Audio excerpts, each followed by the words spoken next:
5 seconds we're sitting next to each other and we can't even get to.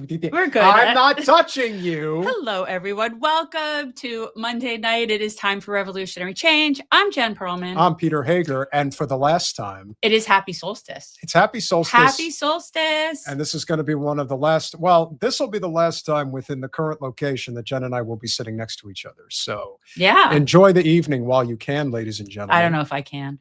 You can enjoy. I don't know. You're all in my business. I'm not all in your business. You're all in my business. Although it is interesting because today I did actually lay out in the sun and I put on the, the mineral sunscreen that you tell me about. So some remnants is still on there. So I now look as white as I can possibly look. No, you look just this. You look normal. Oh, I look normal? I think I look pretty white. Well, you do, but that's your normal. I'm still repping my Giants, even though we've had an absolutely atrocious season. But right now, we're going to have the #1 pick, so you have to try to find the silver lining somewhere. It is Soulstice, after all. I'm repping Palestine. You're repping Palestine? That's good. I rep Palestine, too. Yeah. Free Palestine, with all my heart. So, yes, today is the shortest day of the year. Yeah. Today's the winter solstice, and I do appreciate a solstice. Well, I appreciate anything from the soul. Okay, Isn't that what so it's supposed to be? I made a little something, a little graphic. Oh, a graphic. Okay, but I wasn't completely sure. Jimmy Zimzam, longtime supporter, missed those days of Jen and Pete. I know what you mean, sitting side by side. Yeah. It is a little crammed. I will admit, it's not, we're a little close. We are. I promise I won't. Short. You feel short? Well, I'm tall. You're not. No, actually, you are tall for a woman. So what am I talking about? I feel like something is right. That's better. Just like bumping into each other, kind of. That's better. Now my head's too high. Well, you got a big ego, so you can fit your head. You're all in my stuff. So today's solstice, we're going to be having an interesting night, guys, because from a Latino, I appreciate it, Marvin. I am not ashamed to be white. No, I am not. I'm not white power, but I'm pasty. also not ashamed. I'm not ashamed to be white at all. I am. If there's one thing you can be assured of, compared to a lot of what I consider the overwoke left, who are, let's just say, anti-white, if you want to call it that, I'm not anti-white. I'm not into that shit. Oh no, you're like all about white. I'm not as white as Lou. Lou is all about the white. Lou power. is all about the white power. One of the best parts about coming, besides seeing Jen, it is good to see my Yeah. But Jen does have a little munchkin love, and of course, I don't have one on me. I figured we would stickers? show the audience. Yeah, I have new Lulu stickers for Revolutionary Change that of Lulu. That I'm Medea wants to know how tall you are, Jen. I believe she's the same height as you, Medea. No, I'm 5'9". Okay, so a little taller. And I'm 6 feet, so there you go. Yeah, but the difference between him and me is that he has like longer legs and I am longer torsoed. So like when we're sitting, we could look like we're the same height when we're, because I have long torso. That's why. I'm in a booster seat. That's why and I'm also sitting upright because, of course, I have my back cushion. For those who don't know, Peter I do carries have a lumbar. it's his whoopee. A whoopee. This is Peter's whoopee. Its name is Tom Cush. No, his name's just Cush. Well, this is what all my friends call it. And Peter has been carrying Cush with him since I've known him. He carries Cush with him everywhere. Proud. He carries Cush. He carries Cush everywhere. Oh, and that in itself, I think, is very important, because your health, your physical well-being comes first. I don't think that that's anything that we should be complaining about. I think that is rightfully so a very important part of this. Whatever. Anywho, so tonight is going to be interesting because we cast out a whole bunch of invitations to friends. We want everybody to come on. And as you know, up until past couple of years, we would celebrate a not now mentioned holiday wherein we would air our grievances. And we're not going to say it, but and no, we don't want to recognize said holiday anymore, but we still want to air our grievances. So we're having a solstice and we invited on a lot of friends to come on and air grievances. And I gave everybody an open invitation between 7:15 and 9:15. And so I have no idea who's going to show up when. So that's what's going to be interesting. So some people are just going to come on and air their grievances. Well, our first friend is already here, and he's in Colorado, which means that it's actually 5:15 where he is. So he didn't want to miss the early bird. Sorry, I'm good. There's going to be references. I You're either can't just though. gonna It's so have to be- ruined for me. I understand that. Well, there won't be any references to him. Stop! You're ruining Soulstice. You know, he so is the embodiment of a Zio scumbag. Like Can he you just really stop is. ruining my Soulstice? I'm not ruining. I don't need you nothing. to add to my grievances. Well, why don't I we- have plenty of grievances. Let's bring Osiris in so that way you don't have to grieve alone. And it Okay. is 7:15. I'm curious what his grievances are. I got grievances. Well, I have some problems with you people. Well, here's a guy that you can have a little. Okay, that's one I haven't heard in a long time. So I was ShamWow for Halloween once. With I my don't know friends. what that is. The ShamWow guy. I have no idea what that is. The ShamWow. You know what the? No, Oh. I have no idea what you're talking about. Our friend Osiris is one of the biggest groypers that I know. Yes. A highly intellectual black man is a groyper. Can you believe such a thing? I thought that they were all one and the same. Who could have imagined? But it's not true. It's not. There's diversity amongst them. There certainly is. Osiris, welcome back to Revolutionary Change. What's good? It's been a journey. I'm a black groyper. Groypers in the building. No, I'm. What's up? It's good to see you, man. Good. How are you? I'm great. How you doing, Jen? Peter, what's good? So you saw we hit the 100K, right? Absolutely, I saw that. I retweeted it. I'm so happy, proud. You know, I'm not surprised, but no, you can't take anything for granted. The grind that you've been on, and really, I think it's the networking, the coalition, all different types of people you speak with, and really happy for you and the channel. Thank you. And just for people who are coming on, like in our chat, Osiris is one of our original supporters. Oh, yeah. Like original, he's still a Patreon.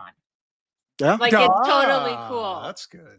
Very Yeah. cool. So yeah, he's one of our OG supporters. So welcome. Are you here? Are you prepared to air your grievances? I have one major one, but yeah, I am. Okay, prepared. hold on. We're gonna bring in because we have another guest that popped on. So this is exciting. So Well, I told you this is going to be like a reoccurring it's gonna be thing. It's gonna, hilarious like, because go we have all over no this idea, thing. but everybody's gonna get to air their grievances. It's gonna It be also fun. goes to show you how much of an artsy person you are because you're like scattered. Yeah, I don't want to make a schedule. I I don't want want to make a come on whenever schedule they want. because if I was having a cocktail party, it would be like a flow, you know, it's a flow. So bring in, so guys, Josie is here, Josie Guilbeau, who is the veteran, she's veteran or serving.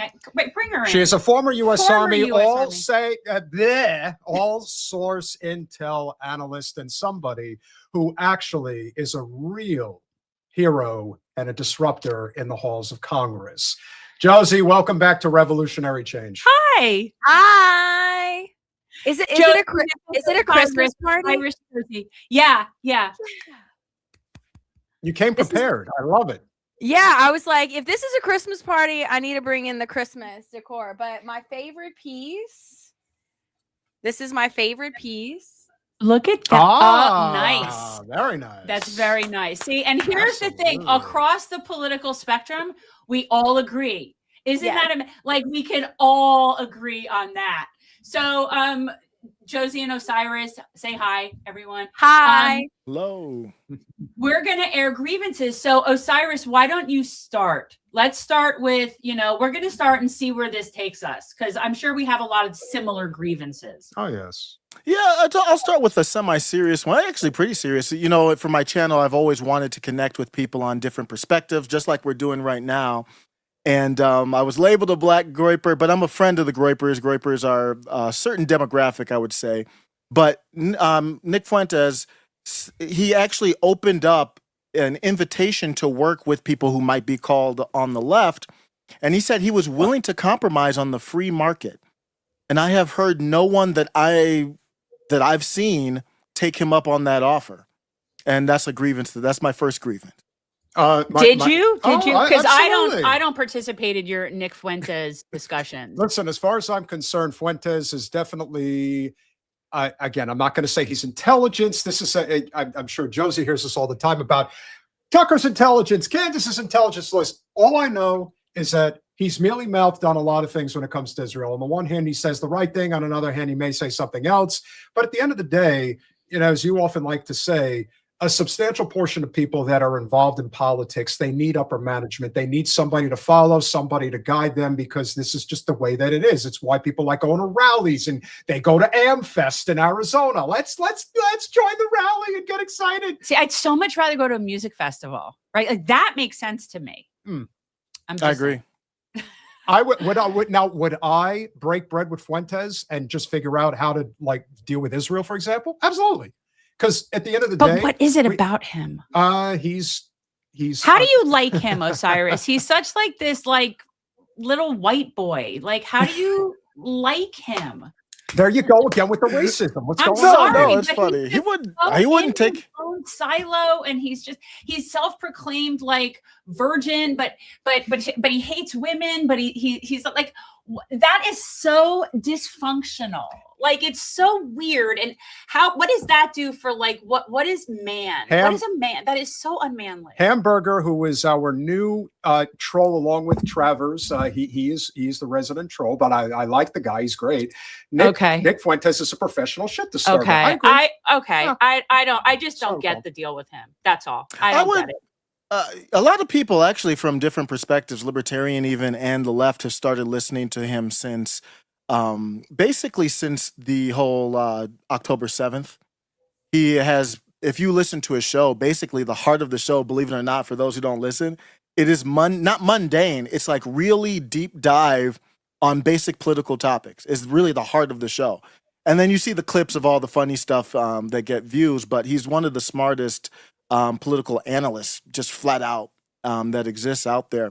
But I think all the stuff that's happened has pushed me closer to faith, to my, like, how do I view like religion and faith and Christianity, and the way that he speaks on that resonates with me. I know he comes across as he hates women. That's not true, but I don't blame people who don't know. He's terrified of women.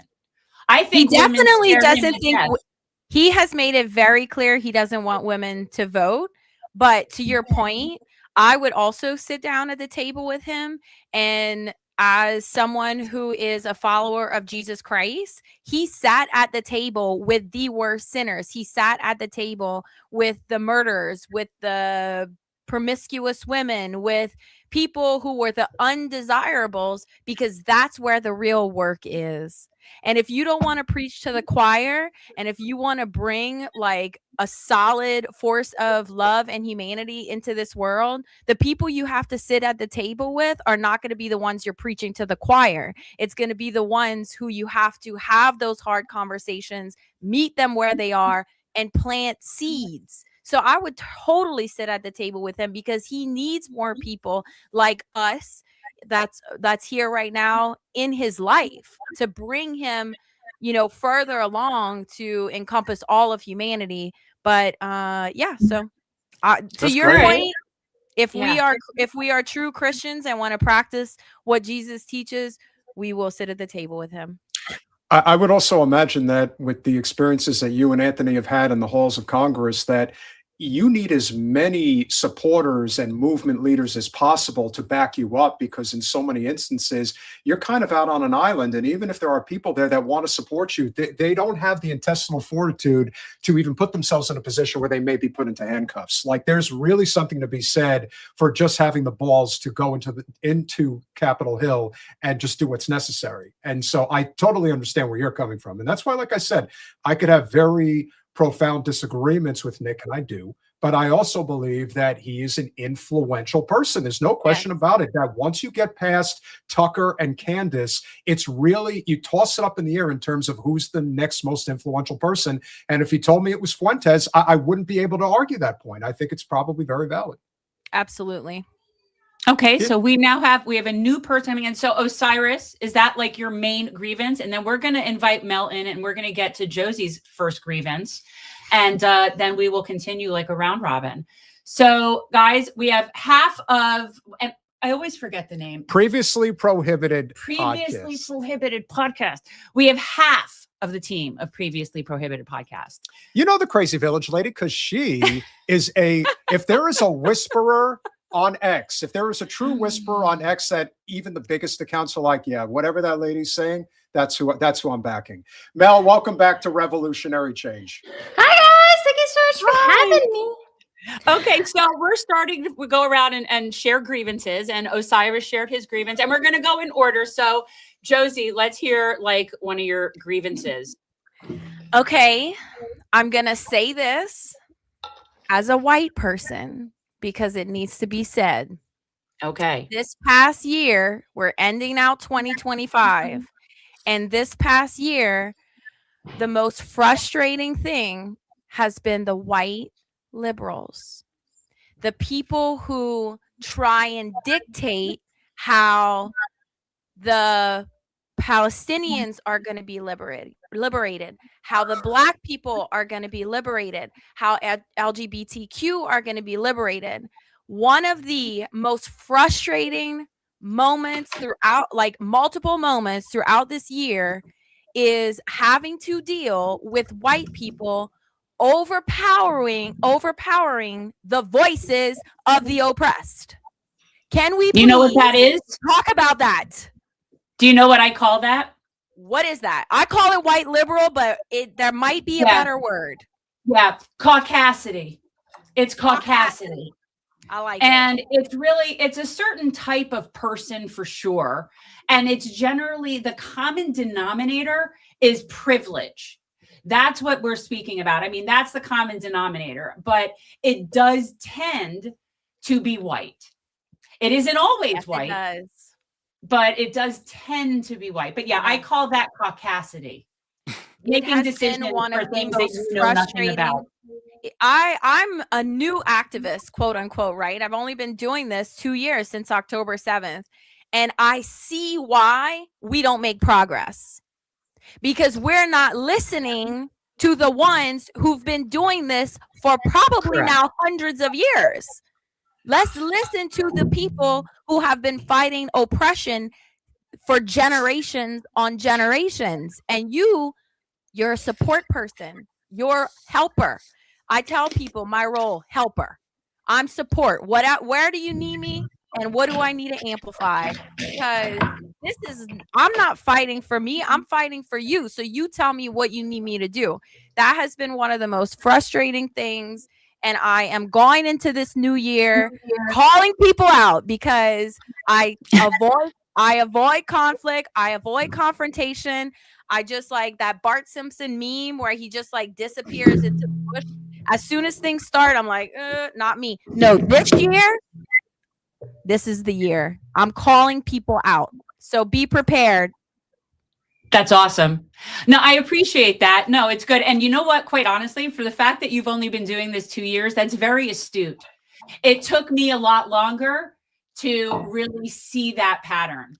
So yeah, granted, we're on like hyperdrive now that we're watching a Holocaust in real time, but so I feel like everything is accelerated. But so yeah, I got to interject a little bit. So I totally get what you're saying, and I do agree that it's almost always a point of privilege that if you're on the right's been bitching about liberal white women forever. Like that's like the number one boogeyman on the right. They love to beat up on some liberal white women, which I think some of it is definitely earned. But I would say that I think that white people, especially white women, we should recognize the strengths that we have, the access to certain areas of privilege that we have, and we should use our position in our access to those levers of power to advocate smart and responsibly. So that's what I say, okay, I'm this white woman. I don't want to say it's not like I'm rich or anything like that. It's not like I have all this access to power, but I do have this little bit of platform. So let me use it the best way that I can to advocate and to elevate voices who wouldn't maybe necessarily have access to some of the audiences that I have access to. That I know that makes people uncomfortable because it sounds a little bit snooty and whatnot, but it's like, look, I just realized what I got, and I'm going to share the wealth wherever I can. Do you know what that's a good campaign slogan? White people advocate and elevate. Yeah. I took this training course that the Lakota Sioux from that were the ones that like organized Standing Rock rather. They came down here to Florida and did like this non-violent training session. It was really cool. And one of the things that the Lakota Sioux say about being a good friend to the people is it's called lending your privilege.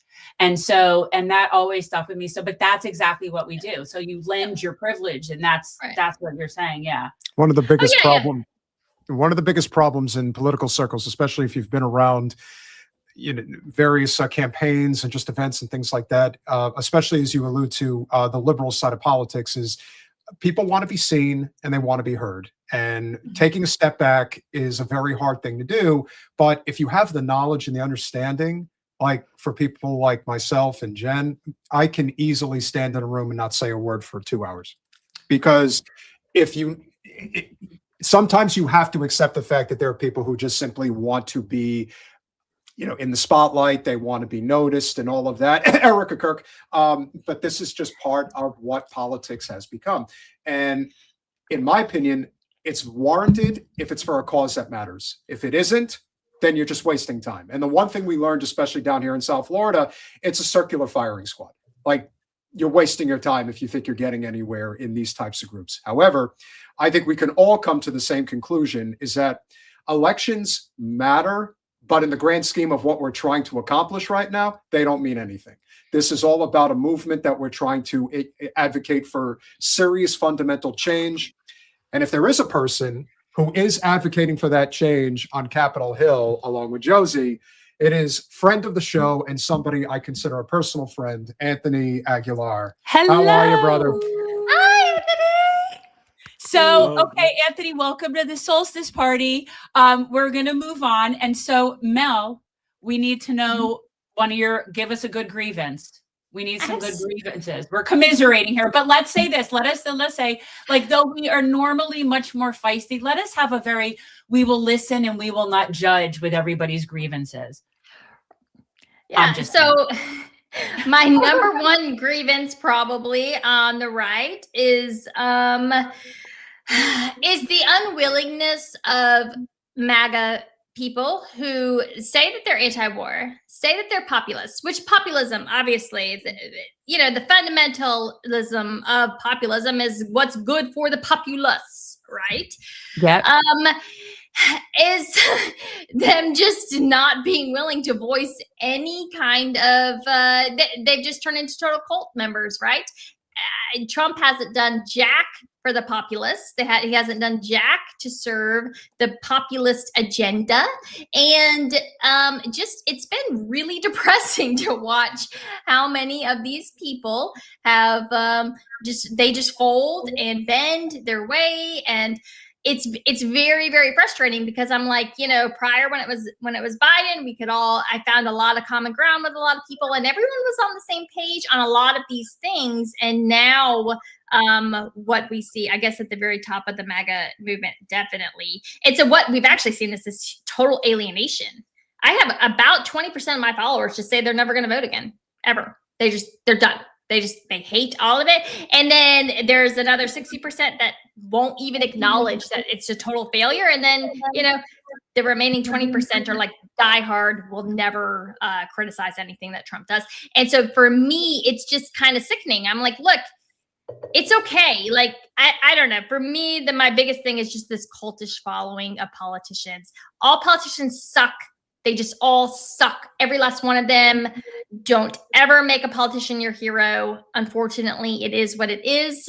And yeah, so I guess for me, just watching what I thought were pretty strong populists, watching them fold in this kind of really grotesque way, even though I know, like, a lot of your listeners probably don't agree with a lot of the stuff that, I don't know, it's a lot of the populist agenda of Trump, but I think they probably do agree with a lot of the populist agenda of Trump, but it's just been such a disappointment. And I don't know if you saw earlier today, there was a New Yorker article, I believe it was, where he's just literally just selling access to the White House in such a really, I know it happened before in the last term, but it is like on steroids now. Like, you want access to Trump? $2.5 million. Well, he's literally selling the country for parts. He's selling it's absurd. It's absurd. So, okay, so that's a good grievance, but I feel like it's also, again, a very universal bipartisan grievance. I think we see that in every direction. What you're talking about, the cult of personality shit that you see, and it's more like cult of identity, like on the left. But yeah. It's because You made me think of something. This was sort of my surprise. So, guys, we're going to have a little bit of fun. I made a graphic, and throughout the night, we're going to have a poll, and I'll pop it up every once in a while, and we'll put out a poll at the end, and you guys will vote on which is your favorite. Where is that thing? Oh, here it is. So, guys, what is the deal? What does that mean? The little donkeys. This is Ben Shapiro on quote unquote. Oh my God, number two. Okay, guys, wait. So I'm sorry. We're gonna put out a poll at some point, Colin, if you will, and we'll wait a little while, and then we'll put out the poll, and everybody will vote for 1, 2, or 3 as their favorite, and that will be just something I thought we would have some fun with. I'm sorry, I can't help myself. Oh, he is little Napoleon, that's for sure. Okay, I probably wouldn't sit at a table with him. No. He sits at the children's table. I'm going to leave that to worry. Anthony. Anthony's a little bit stronger in his Catholic faith as a Christian. Anthony, I'm going to leave you for the table with Ben. Okay, I can't let you fathom have how Adam you would first. Anthony, how would you not pummel him? Like, how, other than he'd be so pathetic, like it's one of those, like, he's so pathetic and mealy, it's almost like low-hanging fruit. First of all, you're not supposed to make inappropriate anti-Semitic pictures of me. All right, that is really, really not right. Okay, did you not hear what I said the other night at Amfest? Haven't you learned already that I'm always going to win, no matter how tiny a man I am? Don't you understand? I'm telling you, he's like in that in-between period where he's stuck trying to hit puberty, but he can't quite get there. Like, that's why, like you said, he paints the goatee on himself. Well, it's either that or it's like poo from Betty Hoo-Hoo's butt. Tony, what's your top? What is your top grievance besides Ben Shapiro or Lil Ben Shapiro? And that's just once, twice actually. Oh, yeah. He's absolutely disgusting and just pathetic. I really don't see how there's anyone that follows him, even if they do agree with his distorted views of reality, how you can follow him and just, I mean, he's gross. That's the only word I can think of it. But yeah, the airing of grievances. So, I got a lot of problems with a lot of people, and now they're going to hear about it. Let's start with one. Let's start with a big grievance. And by the way, everybody feel free to chime in, again, but we listen and we do not judge. So I'll say, to I'm Donald, reading the comments, ton of judgment. I should not have opened the comments. All right, so if he's 6 feet tall, he's got to wear lifts. He's got to wear lifts.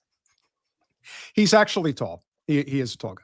I know that on good authority. Okay, well, whatever. I'd still I'd He love may to be watch he may Anthony be tall in pummel stature, him. but he's short as hell. And I feel like I might be able to pummel him. oh yeah, listen. yeah. If Candace and Ben squared off, I'm taking Candace in a fist fight against him. Well, I'm taking the punching back. 100%. Yeah. Candace Owens would take him in a fight without question. I mean, just Yes. It would be, yeah. I think Ben Shapiro's the type of guy that he would show up to a fight and he'd bring a lawyer. I mean, that's how he would fight. I mean, all right, now he's a coward. if he heard that one, he would accuse you of being an anti-Semite. No question. The whole goal is to get under his skin. So I don't. Exactly. Okay, Yeah. so let's hear it, Anthony. What's your first grievance? So the person that I want to call out that I actually am really angry at is Donald Trump. I think that, the president of our country is embarrassing us. I think that he is a racist. I think that he is a bigot. He is a misogynist. I think it's disgusting that this man gets to put his name on U.S. policy. I think that, I read when the national security strategy signed by Donald Trump was released a couple weeks ago, I was angry because in it, this man who has never served his country talks about how no longer under his leadership, no longer will the U.S. fight wars for power and resources. We will only fight wars that are required for the freedom and protection of Americans. So basically the president of the United States is saying to all service members, Army, Navy, Air Force, and Marines, that the sacrifices you've all made over the last 2+ decades of conflict, where you were fighting in wars that you thought were for the right reasons, it wasn't. And not only am I going to discredit everything you've done, I'm going to pull us into a war in Venezuela and claim that they have our land and our oil. I mean, what an idiot. He is off his meds. He is, I am so angry. And the second person that I have the most direct of grievance with, that I wish I had an opportunity to talk with. No, excuse me. You referenced me, and I have to come in here and defend my honor and defend our table's honor. I am a really, really smart person. You are totally wrong. I am smart because everybody gets lied to. And I said, we're going in for the oil. Would you rather I lied and said it was about the fentanyl? I mean, come on, let's be honest. I said it's the oil. We're totally going to take it, and we're going to steal those ships, and it's going to be really great. You will thank me. You might not thank me today or tomorrow, but someday, Anthony, believe me, thank you for your service, and you'll be thanking me for mine too someday. Okay. Okay, that's pretty good. All right, That was good. Yeah. I love it. Who's second? Who comes in after Trump? So it'd be, I really, really wanted to. I am angry and upset at Pete Hegseth, but I think that he is such a tool and a useful idiot that it's not even worth it. Who I have grievance with, and I think that the world needs to pay more attention to, and grievance is Jared Kushner. So just yesterday, Jared Kushner's big, brilliant, beautiful plan for how to end the war in Gaza and how to make Palestine free is a $112 billion resort project, a real estate project in Gaza, of which the United States has already said, Donald Trump has already said, my brilliant son-in-law has come up with the most brilliant plan to support the most brilliant peace deal, and it's going to rebuild Gaza into a place that will be the envy of the world. And the United States is already ponying up $24 billion. The U.S. has already said that we will pay for 20% of it. $24 billion are going into this plan for exactly what I've been saying since I returned from Gaza, and what I saw on the maps in the headquarters of the Israeli office that coordinates everything for Gaza. Their plan of the Riviera, of the resort, of rebuilding Gaza into a real estate venture, and that Jared Kushner is the one who is representing our nation as this deal broker, and really he's just lining his pockets, making himself rich, making his cronies rich. Donald Trump is obviously happy with it. And, I think the guy is gross. I think he's a weirdo. He looks like that ventriloquist doll in that movie, The Boy, where that ventriloquist comes to life and lives behind the wall. Look at the post. Look, someone pop up that movie poster. He looks like a wax figure. He looks like a wax figure. He's not even human. And to think that man is the one that gets to decide about how whether or not we may end up at war in that region, or how our tax dollars should be spent. It's disgusting. He disgusts me, and he makes me so angry. And I feel like if I just had a moment in a room with him to have a conversation with him, I would just enjoy just making fun of him to his face. You think that would really be satisfying enough? I think he would say something and open his mouth in such a way that would warrant a fist in it. No, I think you would get so enraged that you would figure out how to physically remove his head from his body. That's what I'm saying. Like, I think it would go well until he opened his mouth. Well, the problem, of course, throughout history is that you have people like this, like the Kushners of the world, that always send the Aguilars and the Guillebeaus off to die for their cause.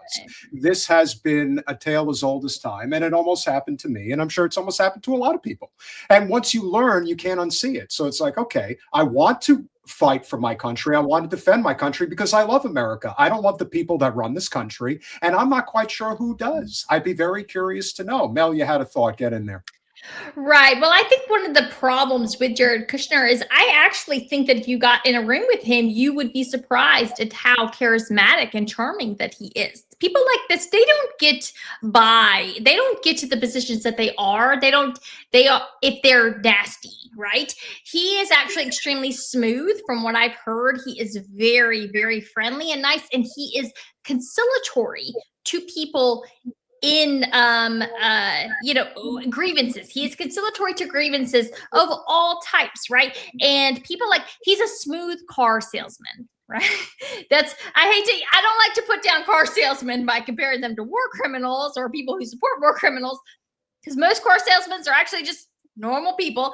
But that's how he is. He's a very good salesman. And so I do think that we should be just on guard as far as, number one, who Kushner is, what he represents, and why it is that he is so powerful, right? Why are the Saudis thrown in with him? Why did they give him $1 billion on his hedge fund when this is a man who has not demonstrated an ability to turn a profit on anything, right? Why would the Saudis give him that? Why? Because again, this goes back to bigger things, and this is all goes back to the American deep state. And I hesitate to say, oh, there's one or two people pulling the string. There's a system that runs smoothly when certain people are in charge, right? Yeah, I think his family probably goes back to Rothschild connections. I think that he's one of those types of people that it goes back like that. He absolutely is, but I hesitate to, because I do think that there is especially on the right, well, I don't know, maybe on the left too, there is a hesitation to, of course, they call it the JQ, right? The Jewish question, the Jews run the world thing. I actually don't fall into that category. I think that's about 20% of it, right? I do think that there's more things that go into it. And I don't actually think that just being rich and connected to the Rothschild is enough. I think you need more, right? And so I'm always interested in that. What is it actually that's driving this real power? Threats or blackmail. Usually, it's usually threats or blackmail. Wait, before we go on, something else. Yeah, we're bringing in another person who's going to join us and file grievances. And again, we all listen and we do not judge. Okay. She is the host of the Sabby Sabs podcast. Oh, Sabrina wow. Salvati. Welcome back to Revolutionary Change. Hi. Hello. Happy end of 2025. What a year. Feels like It's 20 been- years. It's been a year. I'm ready yeah. for 2026 now. Okay, so should we bring in Harvey before we go? Yeah, I mean, listen, how many more spots can we fill on the Not, checking I mean, board? it's don't pretty know. We're much, gonna it's find amazing. out. I don't care. I really threw this out there very hippy dippy. I'm like, you know what? We're going to do it like a solstice. Blame Jen. Yes. Oh, you want to? I didn't touch anything. No, Colin probably did that. Okay. Well, no, and I just didn't want people to feel committed to any particular time. And I thought people can come, they can go, they can file a grievance. I don't know. The only thing that's missing from this, honestly, at this point, is the Yuli log. We need the Yuli log right in the middle. A Yuli log? Well, everybody's it's called the Yule log. Oh, Yule log? Oh, whatever. I have gather no around idea the what that camp- is. Yeah, You don't know what a Yule log is? No. gather around the campfire. Okay, so Yule is really the time of the season. This is the Yule, it's pagan, and it has to do with this. Today is the solstice, and a Yule log is what people would burn, and you would throw in the negative stuff. We would write it down and throw it in the fire, and you burn the Yule log, and you have the Yule log cake, and the Yule log represents the season. Anthony, pagan. do Catholics do that? Well, I don't don't think know, but there's definitely I don't think I've elements ever of that experienced okay.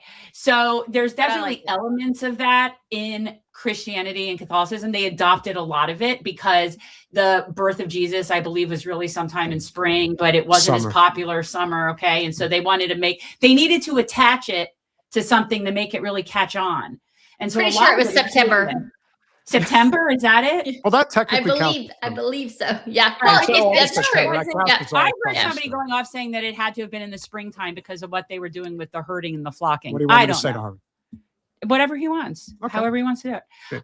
But point being, it's the solstice, and the reason that there's a Christmas tree is not because of Jesus, right? Like it's from pagan ritual, just like there's not really a bunny and an egg really has nothing to do with Easter either, but yet there it is.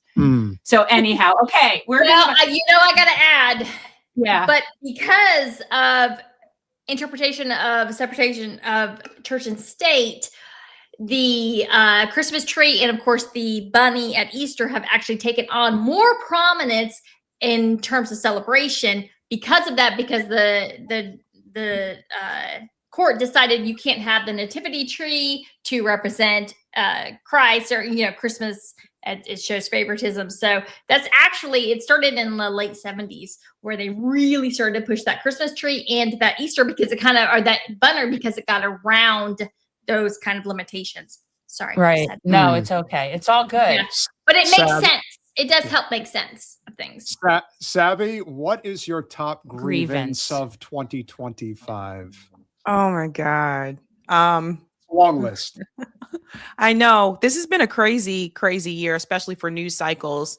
I'm sure you guys have run into this too, where every other night it seems like there's so many news stories you don't know which one you're going to cover. I feel like that's how it's been 2025. I would really and I'm hopeful about this, but I would really like for everybody to find a way to come together, at least on a populist message and an anti-war message. And I feel like we could be getting there in some way, shape, or form, but I feel like there's certain gatekeepers in this particular YouTube progressive and conservative spaces that are trying to prevent that from happening. So I saw the pictures of the little horse with Ben Shapiro, right? So I feel like, well, you cracked me up today with that. Beyond. That was part of what inspired me to do it, guys. Sabby did a really good takedown of Ben Shapiro. He is so pitiful. We have a normal thing here where actually that would have been 3 times. If his name is invoked, so we're going to be doing a poll tonight, guys. You'll vote on 1, 2, or 3 of your favorite. But when his name is invoked, this is normally what happens. All right. This is this is what normally happens. This is the short version. Yeah, I'll teach you.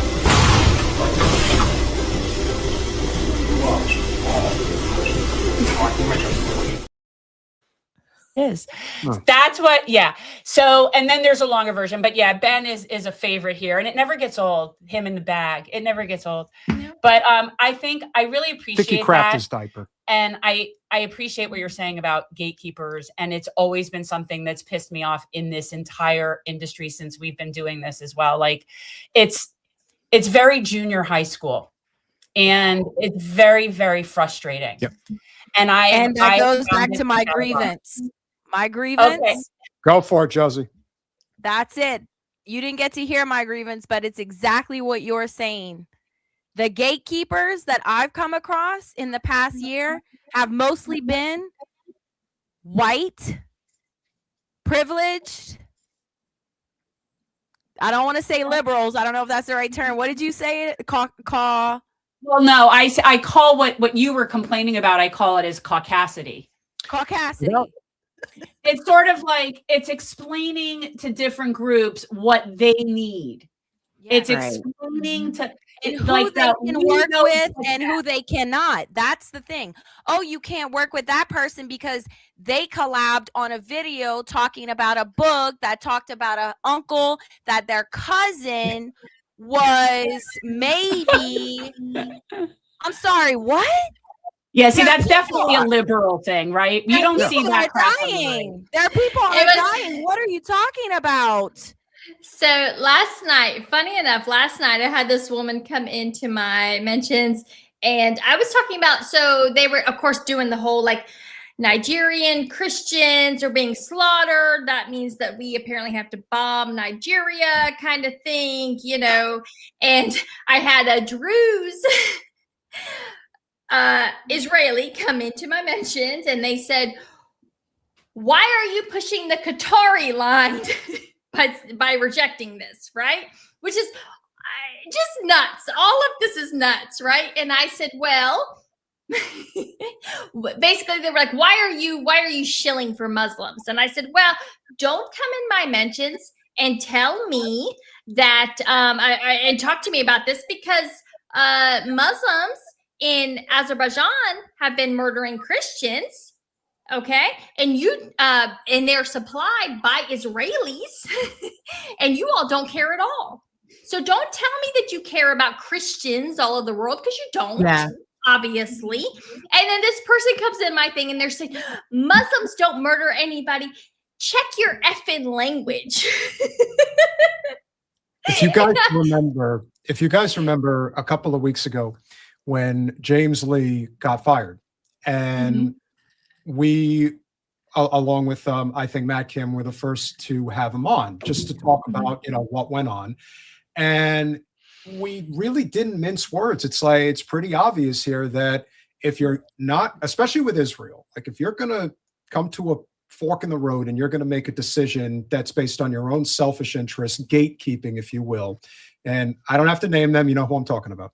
That to me is a sign of somebody that you simply cannot collaborate with, because there will always be that point where they will decide that our lucrative career, especially if there is a significant adjacency to one of the two major parties, they will eventually stop, because access is very important to them, and especially if they're in Washington, D.C. So I think you have to keep that in mind. It's not personal, and I've hung out with several of these people, but when it comes to the cause, I don't give a shit, because the cause is more important. Well, I yeah, think that it's a big access issue. It's unfortunate what happened to James. I had James on my show about a year ago, and I thought he was doing really great work back then. But it's unfortunate. There's some people that have decided that they want to have access to politicians. We also have the midterms coming up, 2026. So I'm sure that they're going to try to get access to people that are running in the midterms. And then, of course, the ultimate goal is to get access to the presidential candidates in 2028. And I think some people have decided that they don't want to associate with certain people, regardless if they're doing good work or not, because that may threaten their chances of having access to certain political candidates, right? So I think that that's what it really is. But then at that point, I think you just have to ask this question, like, is it independent media, or are you trying to be like mainstream media? Exactly. Oh, well, I mean, listen, I think that is a huge cog in the equation, but it's almost like, why do you want to talk to these presidential candidates, especially if there's conditions attached to them?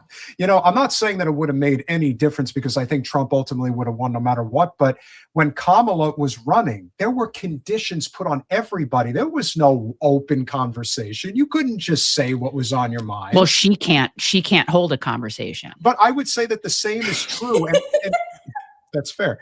But I think the same could be true, especially because the person who I do believe, despite the fact that a lot of people think AOC is going to run on the Dems side, I think the person who's going to carry the torch in terms of the so-called progressive lane, if there's even one that exists, which I don't think does, but that is going to be Ro Khanna. And if he's going to do it, he probably has at least somewhat of an understanding that if you do not conduct yourself in a completely transparent way, the door's already shut before it even begins, because the Democratic establishment is going to get behind Gavin Newsom. That is painfully obvious, and that is, good luck with that. Okay, I just want y'all to know that so prior to all of this, my niche was campaign finance. Okay, I have been holding on to a Newsom thread.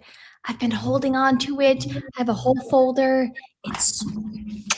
I can't wait for him to run and get taken down. All right. Honey bunny, you don't even know. We're going to rotate around. We're going to rotate around. So Osiris, it's back to you. Do you have another grievance you want to file? I mean, it's kind of in relation to what Mel was talking about, but Nicki Minaj, I got a problem with you. I love Nicki, man. I did it on him, and Nicki was so cool when she came out, and to see her basically become a phony and to pretend to stand for something but really be used as a prop. And I have a big problem with her going on if you don't know, she went on the TP USA stage. I was surprised to see it. I didn't know it was coming, but you could see in her tweets leading up to that, she was in that lane. But I wish if she had gone to the stage and she also had stood up against the genocide in the Middle East, I would have been like, more power to you, because you took a stance. You took some type of courageous stance. She didn't do that, and I'm disappointed in her because I think she's smart. I think she's talented, but I have a grievance with you now, Nikki. All right. She's looking for a pardon for her husband. I think that's part of it, and she's running out of money. Ooh, interesting. Well, there's always something behind the curtain. That's Now, isn't interesting. there? Yeah. I agree. Are they I federal think it was charges? clout to get though? that Are they attention federal back from her. charges? Well, her husband, he assaulted. He went to prison, from what I understand. He assaulted an underage girl. Oh wow, I did not know. Right. Yeah. He did. He Oh, held a no. knife to a young girl's throat, and it was the threat of sexual assault. And I believe he went to prison for 4 years. I believe she was 16 and he was 21. So that's what I was reading. And then something came up after that related to that similar charge post him getting out of jail. And I didn't actually know if it was federal or not, because people kept saying, oh, she's searching, she's wanting a pardon. And I didn't know if perhaps there were federal charges, because obviously Trump can't pardon a state charge. So that makes sense why she's like, skulking around Right. TPUSA. Okay. Yeah. All right. Well, that's all right. All right. So Josie, we're back to you. Gosh, she covered You can pass. Like, gatekeeping. you don't have to come up with a grievance. You can pass, and we could. I'll pass. We could just. Keep I really don't Okay. have that much. I mean, honestly, I feel like I have way, way more positive about 2026, despite how absolutely depressing it was to decolonize my mind, to deconstruct my mind, to deprogram my mind from all of the brainwashing of my life. I feel like I've gained so much positivity that my biggest issue that has obviously, besides witnessing the genocide, but the biggest issue that I've had, I think, is what I touched on. And then it relates right back to what she said about gatekeeping, because that's actually what I was talking about. Mhm. The white liberals gatekeeping, saying you can't, let me just give you an example. Okay. A Palestinian approached me. He is a Marine Corps veteran, and he was getting labeled by a terrorist as a terrorist, was on a no-fly list. Some post 9/11 stuff was happening to him, and he wanted to start going on podcasts to get the message out that Palestinians are not terrorists. This is what Fox News is saying, but they're not. Well, I have a very, very right-wing leaning podcast that I went on with my friend at his request, and a member of Jewish Voices for Peace ended up canceling me to speak at a state rally because I went on this podcast, and these people are anti-Semitic. And I was like, well, first of all, I went on the podcast at the request of a Palestinian whose family is getting slaughtered and also getting investigated for being a quote unquote terrorist. And who are you, white person? To decide. The Palestinians in the group were like, no, we want her to speak. We want her to speak. It was a rally for divesting from Israeli bonds in Ohio. It was a statewide rally. The Palestinians were like, no, we want her to speak.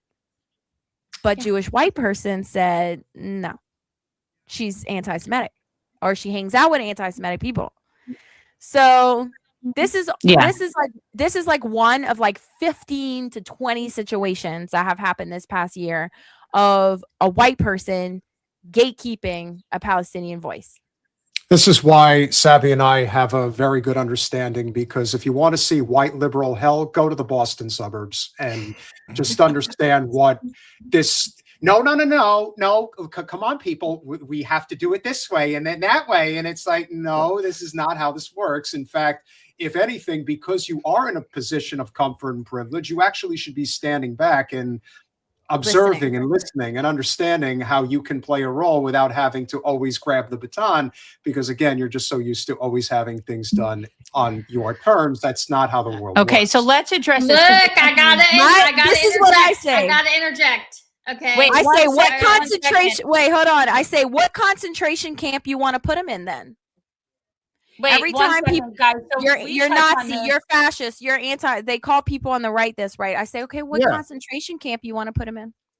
So, guys, wanna this is label these something that's people? like a point of order just thing, because we've mentioned this before, but this is from Abim 6314. I am a Christian Palestinian born in Bethlehem. I wish you all educate people on the meaning of the word Semitic, which means Semitic language such as Arabic, Canaanites, Aramaic, and others.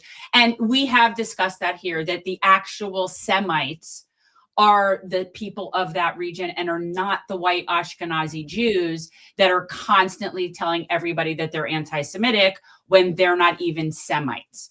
So I often will clarify when we're saying anti-Semitic, we're talking about Jew hate, that the way other people use that phrase. But yes, thank you. We are aware of that. And I think it is ridiculous. And that's why I said at the top that if Nick Fuentes got wind of, any of the commentary that I've been making, I've pointed it out right before Charlie was removed. He decided to highlight me and a few others in like this compilation video. And I said, listen, I would have talked to him and I would talk to Fuentes, even if there are substantial differences in opinion on a number of different issues, because in the end, this is a class war. That's what this is. And we are divided along these lines that always will create rifts. But if we're talking about the fact that we live in a country where our federally elected officials are able to get away with insider trading, that Nancy Pelosi for the last 20 years has beat Warren Buffett at stock trading. I mean, at some point you got to say this is a criminally run country, and it's beyond the point of saving. We have to recognize that this is if you notice the name of the channel, this is a revolutionary change period that we're living in right now. We have to come to terms with that. And it's only going to get worse unless, as Sabby has pointed out, as a lot of us point out, we have to collaborate. Like, it is essential. Look at the diversity of this panel, though. You know what I'm saying? Like, this is really interesting, right? So it's like, and we all here agree on a lot of things. We really do. Yeah. I try to always bring that app back, but I will push back a little bit because, no offense, Jen, I do feel that there is a difference between like your white Christians who are sympathetic to Palestinians and then your Jews who are sympathetic to Palestinians, right? Because there is a strong presence of Jews who they don't want, and I get it, like I totally get it, that you don't want to be, you're Jewish, you don't want to be labeled with all these like people who are literally like cheering on a genocide. I totally get it, right? But I do think that you need to recognize that if you are, number one, you are Jewish and you are advocating, hey, no, you can't have this person on your podcast or you can't associate with this person because they said something that was quote unquote one time anti-Semitic or two times anti-Semitic. I don't know. I don't actually care, to be quite honest with you. We're literally watching a genocide unfold in front of us. We have Lindsey Graham, who again claims to, he's a Christian. All right. Now I will beat the shit out of Lindsey figuratively online all day, every day, as he advocates under like, oh, I'm a Christian Zionist. Oh, look at that sweet baby. Yeah. and so I will like advocate, again, I'm literally ready to figuratively kick the shit out of him because of what he says in the name of Christianity, and I feel like we need more Jews to say, no, actually, you're advocating on the part of Jews, and that's actually not what we're about. And no, and not kind of like blended in. Does that make sense? I don't know why. Like an asshole? Did I say something otherwise? No, you didn't. You didn't at all. And I don't know why I said that. I shouldn't have singled you out because it was the Jewish Voices for Peace. Right. No, because it was the Jewish Voices for Peace white person that overshadowed the Palestinians. I guess I just look a lot like them. No, but I know in fact that you are Jewish, and I don't want to like. I have so many wonderful Jewish people that follow me, like strong advocates that, number one, don't ever get offended at anything I say. They don't call me an anti-Semite or anything like that and whatnot. So I'm like always like protective. I'm like, I'm not trying to like, I want to, but I'm also very conscious of that. Like, I don't want you to think maybe it's that I've been attacked so much. I've been like beat down to like, you are an anti-Semite. And I'm like, Really not. Well, I'm a self-loathing Jew, so it's nice to meet you. It is what it is. You know, it's like, actually, I don't have any hate in my heart. I'm just telling you what it is, what Yeah. I see, what I observe. And again, I don't have any problem like criticizing white Christian women or Christians in general. If I think that Christians are advocating for a thing that I think is anti-Christian, like I will absolutely attack them and call them every name in the book as far as like, you know, you don't represent my faith and you are actually antithetical to Christianity. I And think it you also angers me. I you know? definitely understand. And I think when you get Yeah. closer to the truth, that's why people will act the way that they do. And we can all put a lot of this stuff in perspective because Anthony has seen death and destruction of children, mind you, up close and personal. And there are people in the chat, even tonight, that say disparaging things about him. And the reason Who? a couple of people. Well, then you ban them. Anyway, point is, the reason that people say those things is because you're a little too close to the truth. And when you're that close to the truth, the smear campaigns go into overdrive. They have to come after you with everything that they have. And so I would imagine, Anthony, the experience of going over there to the front line, seeing what you saw, coming back, and people saying that didn't happen, you didn't do anything, to me, that's just a reflection of they don't have anything that they can say that can defend their actions against what you witnessed, what we know is going down. So the only thing that they could possibly do is say, well, let's just say it didn't happen. What else could we possibly do at this point? Your thoughts? Well, yeah, I one of my biggest, well, first thing I'll say is that Josie is being humble with her airing of grievances. She and I, last time we were in DC, we went to the Dewdrop Inn to get a drink, and she aired some grievances. Afterwards, I had to go to confession. I mean, I was the things that I heard, but yeah. To those out there that would question what I witnessed in Gaza, but to question what not only myself but what others have witnessed in Gaza, doctors, aid workers, to include, there are members of the IDF who themselves have admitted to and have said what has happened. So to these people that deny what has happened or want to smear me because I am telling the truth of what happened, I think those that deny it fall into two camps. Those that have never experienced anything close to it and can't even comprehend how bad it is, or those that deny it and will always deny it because they are incels and they are paid and they are supported by AIPAC or others to say mean and vile things. But the truth is that, what is happening in Gaza, as unbelievable as it may seem, it is true. And the U.S. defense industry is a part of it. U.S. politicians are a part of it. And no one, my own mother could disagree with me on what I saw in Gaza, and it would not persuade me any differently because I saw it with my own eyes, and I'm not seeing it from someone that has nothing to compare it to in terms of a contextual comparison. I've been in Raqqa in Syria when ISIS hung people from the streets. I've been in Baghdad, in Iraq, in Afghanistan, in Syria, in Tajikistan, in the Philippines. I've seen the worst of what human beings can do to each other.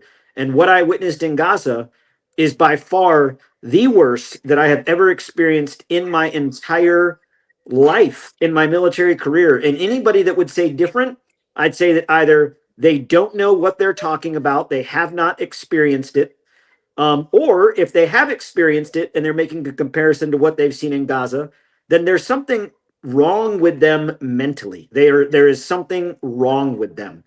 But I think the majority of people fall into the camp of they don't know what they're talking about, because very few people on the outside have been into Gaza and very few people have seen what is actually happening with their own eyes, not through media reports, not through someone told them, not from what they heard, but have seen it with their own eyes, up close and personal. And out of all the people that have, very few have been to those GHF sites that saw what I saw. And the rest of those folks that were there with me at that GHF site, Another grievance I have is with the Infidels Motorcycle Club. That's who the rest of the country wants to believe is the Infidels Motorcycle Club, a group of folks who call themselves infidels, who stand for crusading and the Pope's edict of 1095 to invade the Holy Land, who celebrate the killing of Muslims as sport. That's who all these people want to say they believe. Well, you can believe them all you want. That talks to your credibility far more than it does mine. Yeah. And by the way, if I see anybody talking shit about Anthony in the chat, you be gone. Like, don't be ridiculous. Bye. And Yeah. I want Bye. to ask you all, the one thing I would say that really came to fruition in 2025, and they have really kicked this into overdrive, but I don't think it's working, at least nowhere near the way that it used to.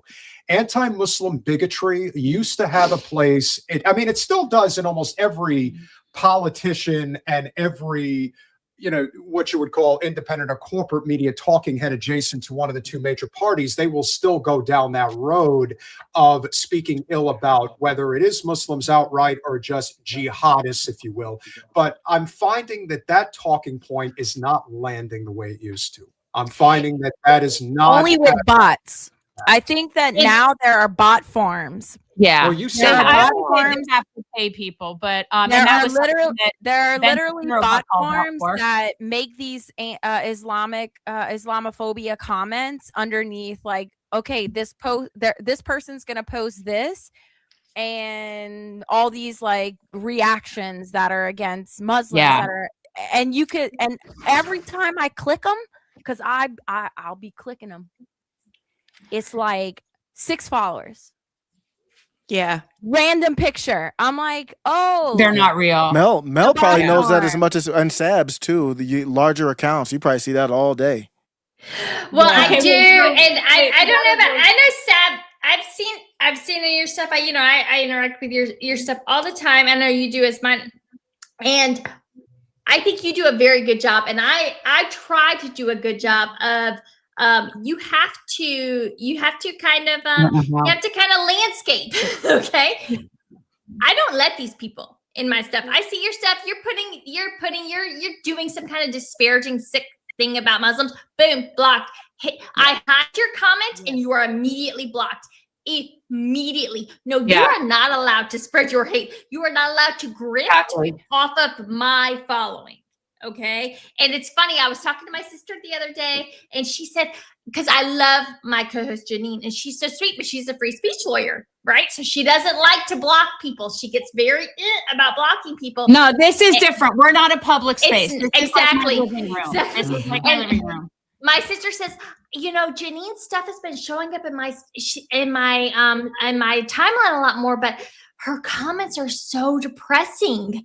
And I'm like, because she doesn't, and I tell her all the time, I'm like, you have to, because again, she said, when I go into your comments, it's just not like that. There's debate, but she said, but there's nothing disgusting or nasty. And then I go, the hate that is fueled, and my so sweet co-host, who is just, God bless, I adore her. Mel, she is just an angel. Okay. Mel, I gotta freeze you for 1 second. Of And course. I will say that one of the things about Janine is that she's not only is she an attorney, but she's Palestinian. And that is the reason, and she's in DC. So there is a reason why they come after her. Because remember, if you don't have hate like that, if you have the hate that people like Sabby have, that people like Anthony have, that people like you have, Mel, and you, Josie, then you're doing it wrong. If you have the hate, that means you're doing something Of course. right. Osiris, I know you got to roll. Thank you but for filing your grievances. And Sabby, I'm coming Merry back. Christmas. Appreciate Final you. final thought before you go, my friend. Great to see you, and obviously have a very Merry Christmas. Same to you.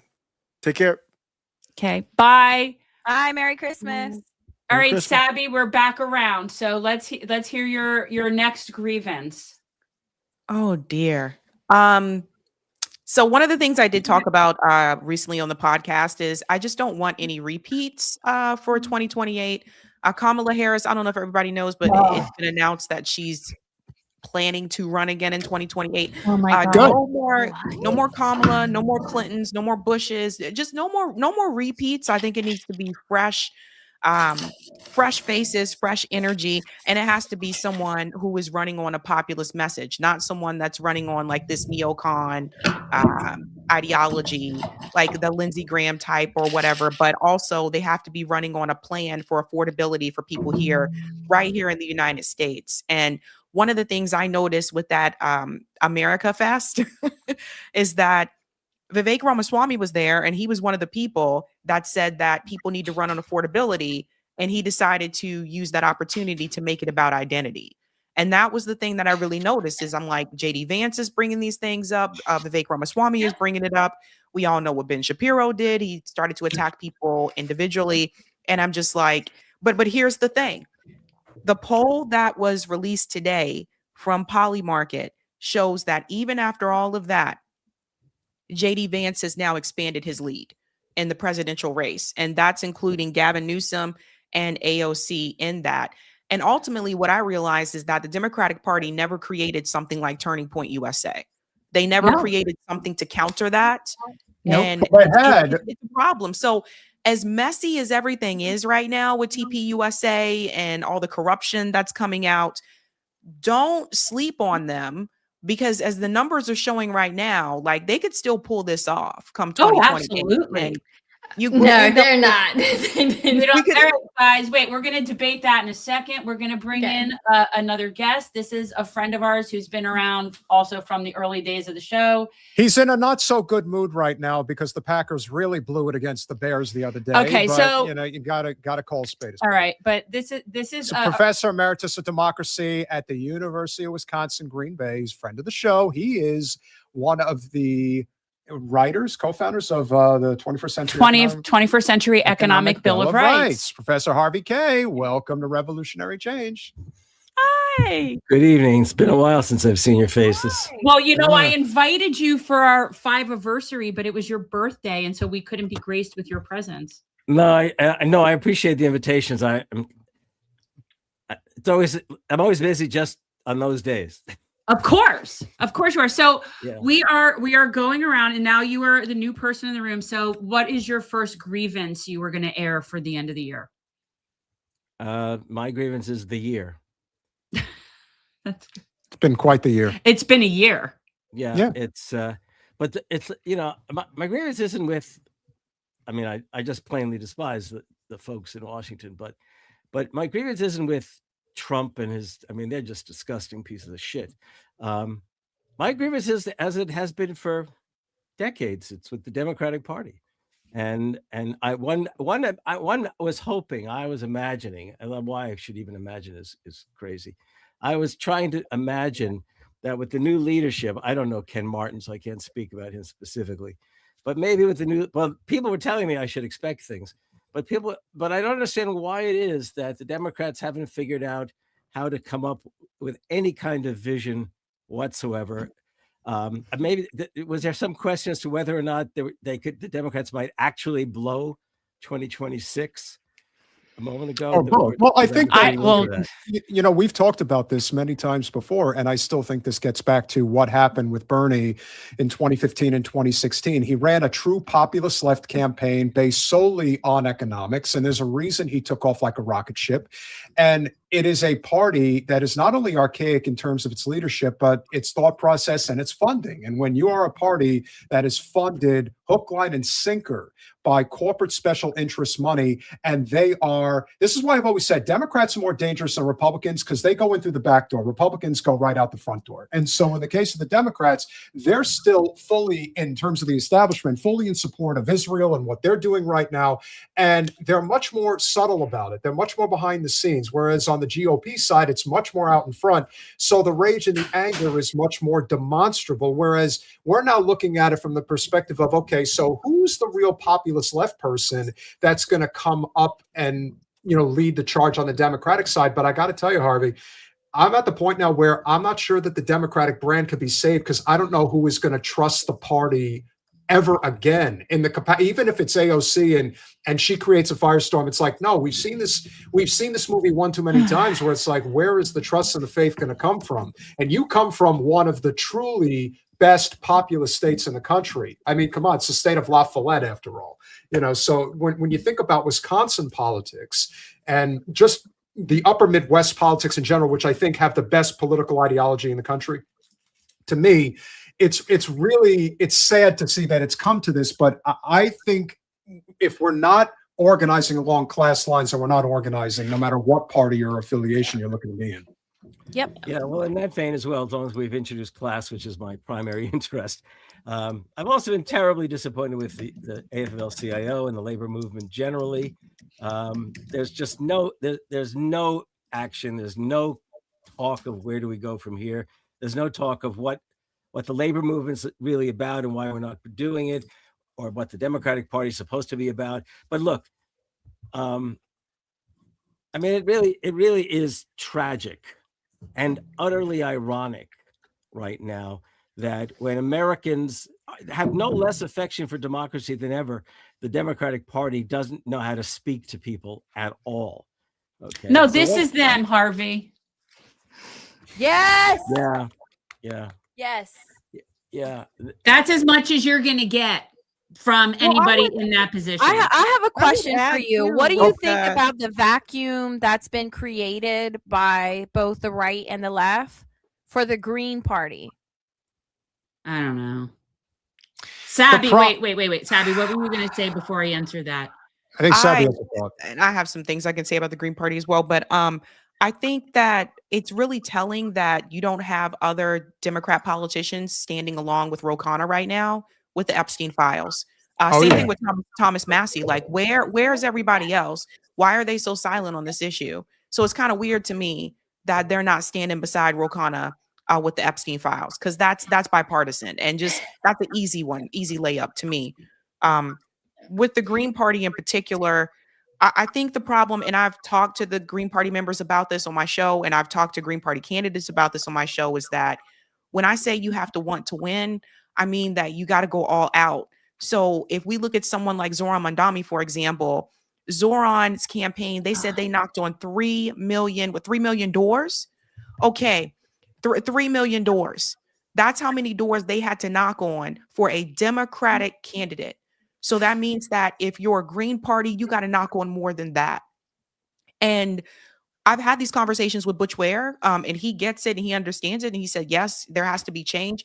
It seems as though there's a split there within that party as well, whereas you have people like Butch Ware and Jill Stein who want to do something different and want to win. And then you have another side of the Green Party that's more like that Howie Hawkins wing of the party, that doesn't want to jeopardize the chances, or didn't want to jeopardize the chances of like a Kamala Harris not being able to win in 2024. So I think there's an ideology problem there. But when I say you really have to want to win, I mean that, like, don't contact me 2 weeks before your election asking if you can come on and promote it. You've been running all this time. Like, that's what I mean. Like, don't make websites that look like they're from 1996. I mean, this is really easy stuff, man. All you have to do, you get the college students, they're really good with this. They can help you escalate these things and elevate it. But I feel like, again, that's what I mean when I say you really have to want to win. And the problem is some of them do, and others say, well, in the end, you're going to have to support the Democratic Party. Otherwise, the Republicans are going to win. So there's a problem there. Okay. Yeah, I agree with Just you, to for sure. interject a little bit. So I 100%, you are absolutely right, Sabby. And of course we see this on the right with the Libertarian Party. It's literally, it's just a mirror, the Green Party and the Libertarian Party. And what we saw a little bit of courting by Trump of the Libertarian Party, and it worked in 2024. It did. Yes. Donald Trump would not have been president in 2016 had it not been for the Libertarian Party, the Gary Johnson ticket, right? I've written so many threads on this about the way in which everyone ignored the Libertarians, and in states that it really mattered, which was Pennsylvania, Michigan, and Arizona, they went over 5% for Gary Johnson, right? So they ignored those voters in 2020, and those voters went for Biden. Okay, or they stayed home, one of the two, right? So again, this is just elementary politics, Yeah. Moneyball politics, you have to understand electoral politics to know that, in certain states, a third party can throw you off, right? And so I absolutely agree.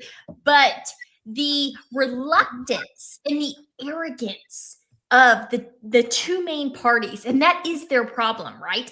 They're so unbelievably arrogant in that they don't want to appeal to a third party. They don't want to court those voters whatsoever. They think they are better than that. They think you must come to us because we have given you this option in which if you don't vote for us, then the world will end.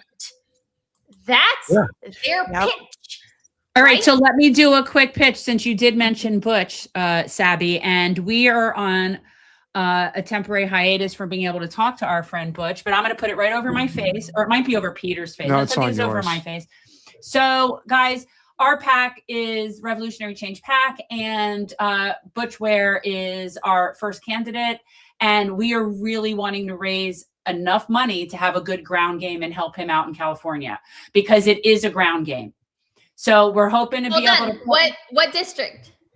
Well, it's the whole state. He's running for governor. Okay, there we go. All right. We'll prioritize like strategically, like where we'll have the best impact. But the point is, we're really looking to raise $100,000 by March so that we can have a lot of canvassers on the ground knocking doors for Butch. So guys, check out the PAC. And the other candidate?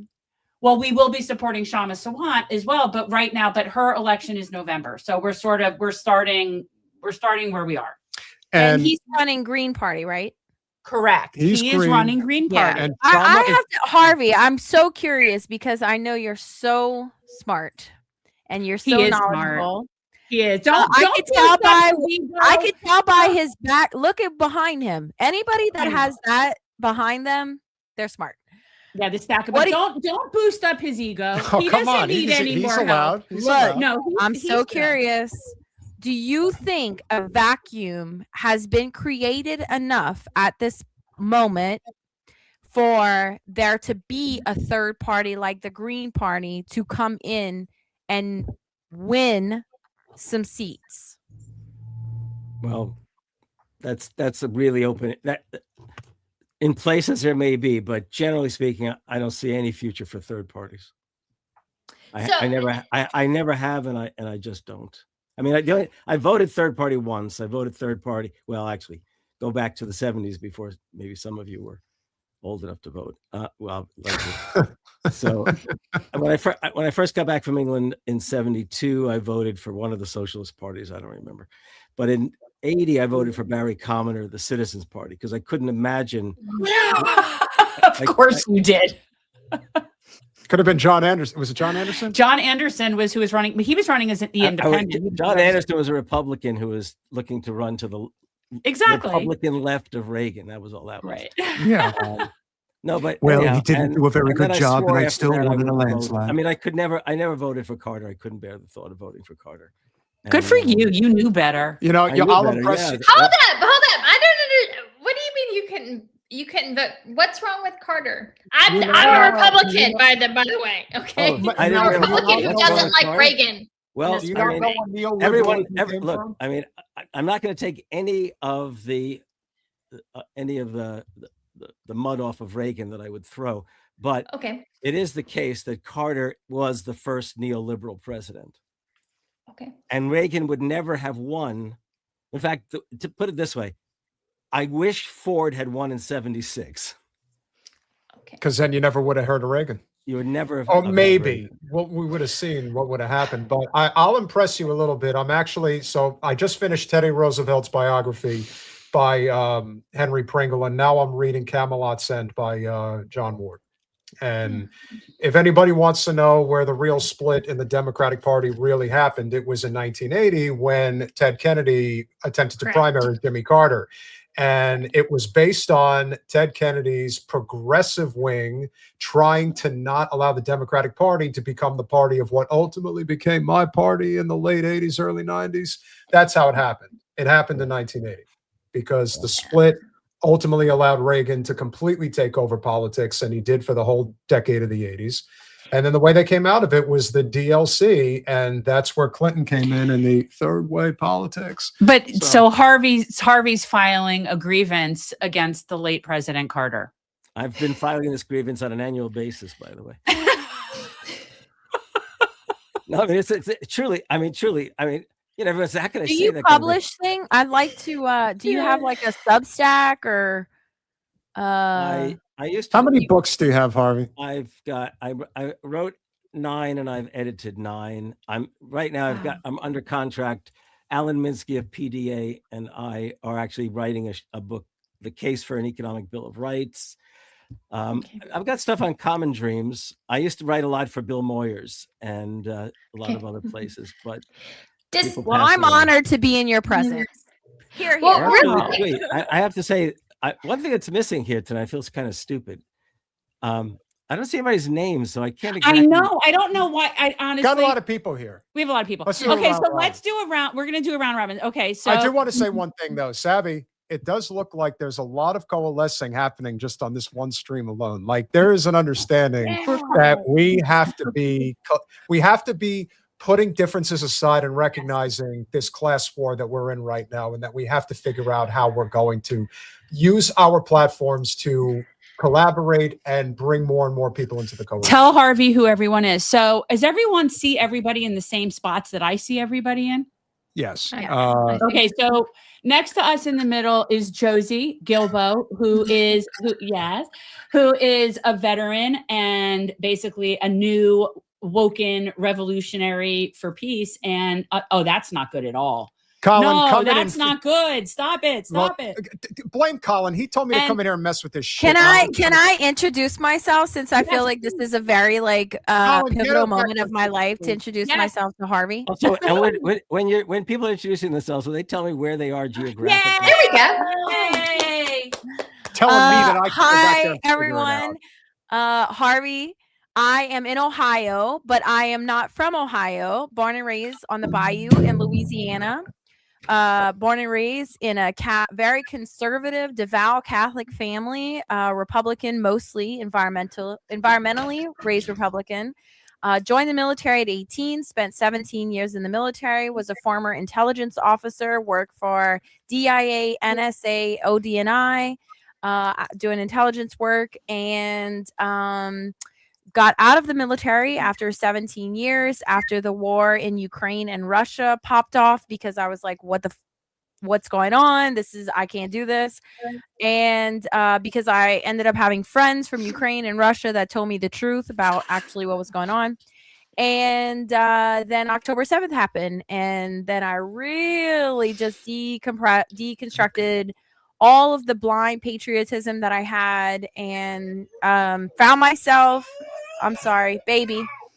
It's okay. And found myself here in a movement full of Democrats, liberals, leftists, Republicans, all different colors of all the wheels, fighting really for humanity. So that's me. Very nice. Amen. Okay, next, Anthony. Let Anthony go because. Where in Ohio are you? Do you know where Canton is, the Hall of Fame? Yeah. Oh, sure. Mm-hmm. I'm like 15 minutes from there, in the middle of nowhere. So if my internet breaks up, it's because I'm in the middle of nowhere. That sounds glorious. I've been there. I've been there to the NFL Hall of Fame in Canton, Ohio. It's actually, I actually invested some stock in it. I pulled stock out of Apple and Disney after the BDS movement. I was like, I'm pulling all my stock out, and I started putting it into local things. So I put it into the Hall of Fame stock, and now I'm like zeroed out. But I tried. But you tried that. And that matters. I got to call an audible. Anthony, you will go after Sabrina because Sabby has to go in 5. So okay, let Sabby and Sabby. Thank you so much. I know this is like, because Sabby runs a really good ship, guys. Like honestly, Sabby, you and Kim Iverson are my two like go-tos when I want to like know what's really going on, because you guys do the best deep dives into stuff, and I so appreciate it. So I know this is me when you want to know what used to go on. Yes, yeah, for sure. So Sabby, thank you so much. But yeah, let you introduce yourself to Harvey. Oh, hi, Harvey. I'm Sabrina Salvati. I host Sabby Sabs podcast, and I'm also a part of Revolutionary Blackout Network. Very nice. Yeah. See, we're cross-pollinating. Yes, we are. Anthony, first, could you introduce that lovable, adorable Poochie that's right next to you? Let's see the dog. Well, I was getting We excited love the earlier, split so he had to come up and check out what was going on. Oh my goodness. He's got the face. Look at Oh him. yeah, this is my service dog Chester. That's Aw. Chester. Oh my goodness. He's so cute. Yes. Oh my But he, goodness. when we were airing grievances earlier, he got concerned, so he came to check. To make sure everything was okay. Does Chester have any grievances? Oh, he's got a lot. I mean, he tried to. He's upset that he can't rip through the Christmas gifts. He tried to earlier, and It's legitimate. That's a legitimate grievance. All right. Yeah. So Yeah. wait, Sabby, did you know Anthony and Josie? Have you ever met before? I've Anthony, had the honor of being a guest on Sabby Okay. Sab's podcast. Okay, good. All right, good. Well, I, thank you I so know much. her, but I have not. I Great had not interview with had a her. chance to meet her. She's amazing.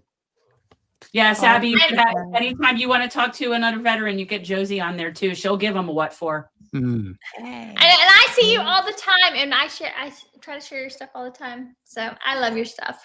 Yeah, oh, thank you, Mel. I share your stuff a lot. I know you That's do. great. It's so funny. You like see people, and it's like, I love her. And that's a really interesting crossover right there, because Yeah. Sabby, I think But we find common ground all the time. All yeah, the time. and Sabby, I think you're left like me, right? Like Mm-hmm. you consider yourself on the left. So yeah, I think that's really nice that you guys find that common. But I ground. also think that that's a reflection of the times we're living in where, if things were going well, yeah, you could have the bickering over petty differences, but that's not the world we're living in. We're living in a world where we have to recognize Unite. what's in front of us. Exactly. have to And it's a unite. long, Yes. and it's along class lines. It's what it's And- always been about. You have to forgive me. The founder of Revolutionary Blackout, his name. Oh, Nick Cruz. Cruz. So I sat right next to him during the Independent Media Awards in Chicago a couple weeks ago, or a couple months ago, I guess now. And we had so much fun, like cracking up. We had these like really, really stiff liberals sitting at the table with us, and we were laughing so hard the whole time. It was so fun. Yeah. See, this is where people on the right and people on the actual left can all agree, because none of us like the liberals. It's like we really kind of agree on that, right? Yeah. Like, if okay, you ask but Nick, he'll can tell we- you we were having so much fun. We were Now, just, like, what is the dying liberal? laughing. Can someone like actually? Because I Okay, hear okay, neo hold lib, on. neocon, Love neo. me. What? Okay, Love what is the me, liberal? though? love me, I'm So- a liberal. Wasn't that a very popular song many years ago? Yes, it was. But I'm blanking on. The I name think of it. I think Josie, when we're saying liberal, like what I'm thinking of, and I think probably what Sabby is thinking of, is I think of like normie Dems that are just sort of like milquetoast, just sticking with the Democratic program. They're vote blues no matter who. They're very comfortable, and things that make them uncomfortable are a no-no. Right. And talking about Yeah. things.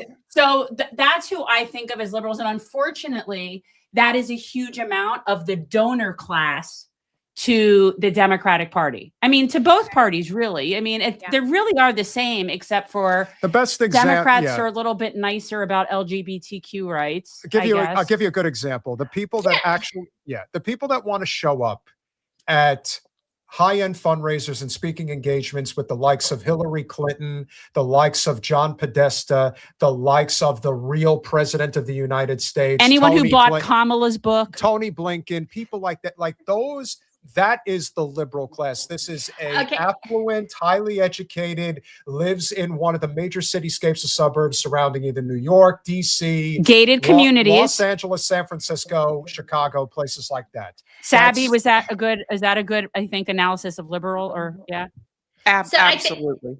Yeah. I think Nick would tell you that at our table, who again, I'm not talking shit about anybody. Everyone was very nice, okay? But Jimmy Dore gets up, okay? And you know Jimmy, okay? He's a little bit like, especially with COVID, and this is what it was all about. It actually was about COVID. He starts cracking jokes about masks and about vaccines and about all the things. And these women were not having Having it. any of it. Nope. None of it. Okay. Like, holy moly. And Janine and I are like dying laughing. And then Nick and his brother were there with us. We're like, it's just hilarious. We are laughing way too hard at Jimmy's jokes, but not because we're laughing at his jokes, but because we're looking at the women sitting across from us and they are like pissed. Yeah. That's a liberal. To me, Like, a liberal, like you know? regardless of political side, Democrat or Republican, when I think of liberal, I think of someone like sending a bomber into Gaza with an LGBTQ flag. Correct. Or Correct. like a picture of Jesus for the conservative side. Oh, like here's some bombs, but also here's Jesus. Like, Well, at the or- end of the day, they're Also both made they're it's both like they put capitalists. icing on top of a pile of well, they were the ones that covered their ears outside of the DNC And convention. then at the and convention in said- Chicago. Exactly. yeah, they Exactly. said, "Oh no, Because the that kids in makes them Gaza." uncomfortable. Yeah. That makes them uncomfortable, and they So don't can like Republicans be liberal Thank too? you, Because I thought Sabby. that. Merry Christmas, Bye. Sabby. Bye, Merry sweetie. Christmas. Oh, will you Merry mention Christmas. to Jay? Will you mention to Jay about that email I sent you? Would you? JB. Yeah, you're Jay. Just because I mean, I will too, but I'm just like mention that give him a heads up that I am in the yeah. look. Yeah, thank you. Bye. Merry Thanks, Sab. Christmas. Sweetie.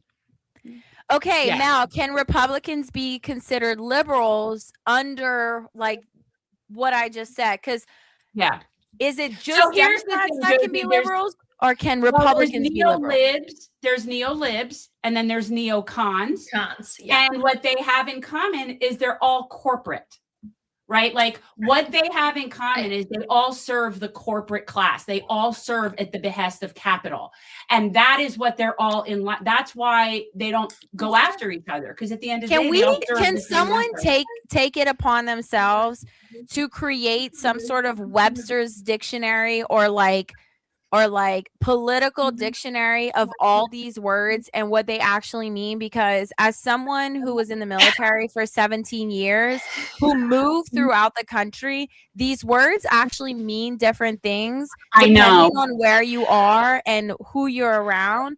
And I think when we're having these conversations, we're not like on the same wavelength, because like conservative to me, sometimes when people are talking to me about conservatives, I'm like, as a conservative, I'm like, that's not conservative. But maybe conservatives in their area are that.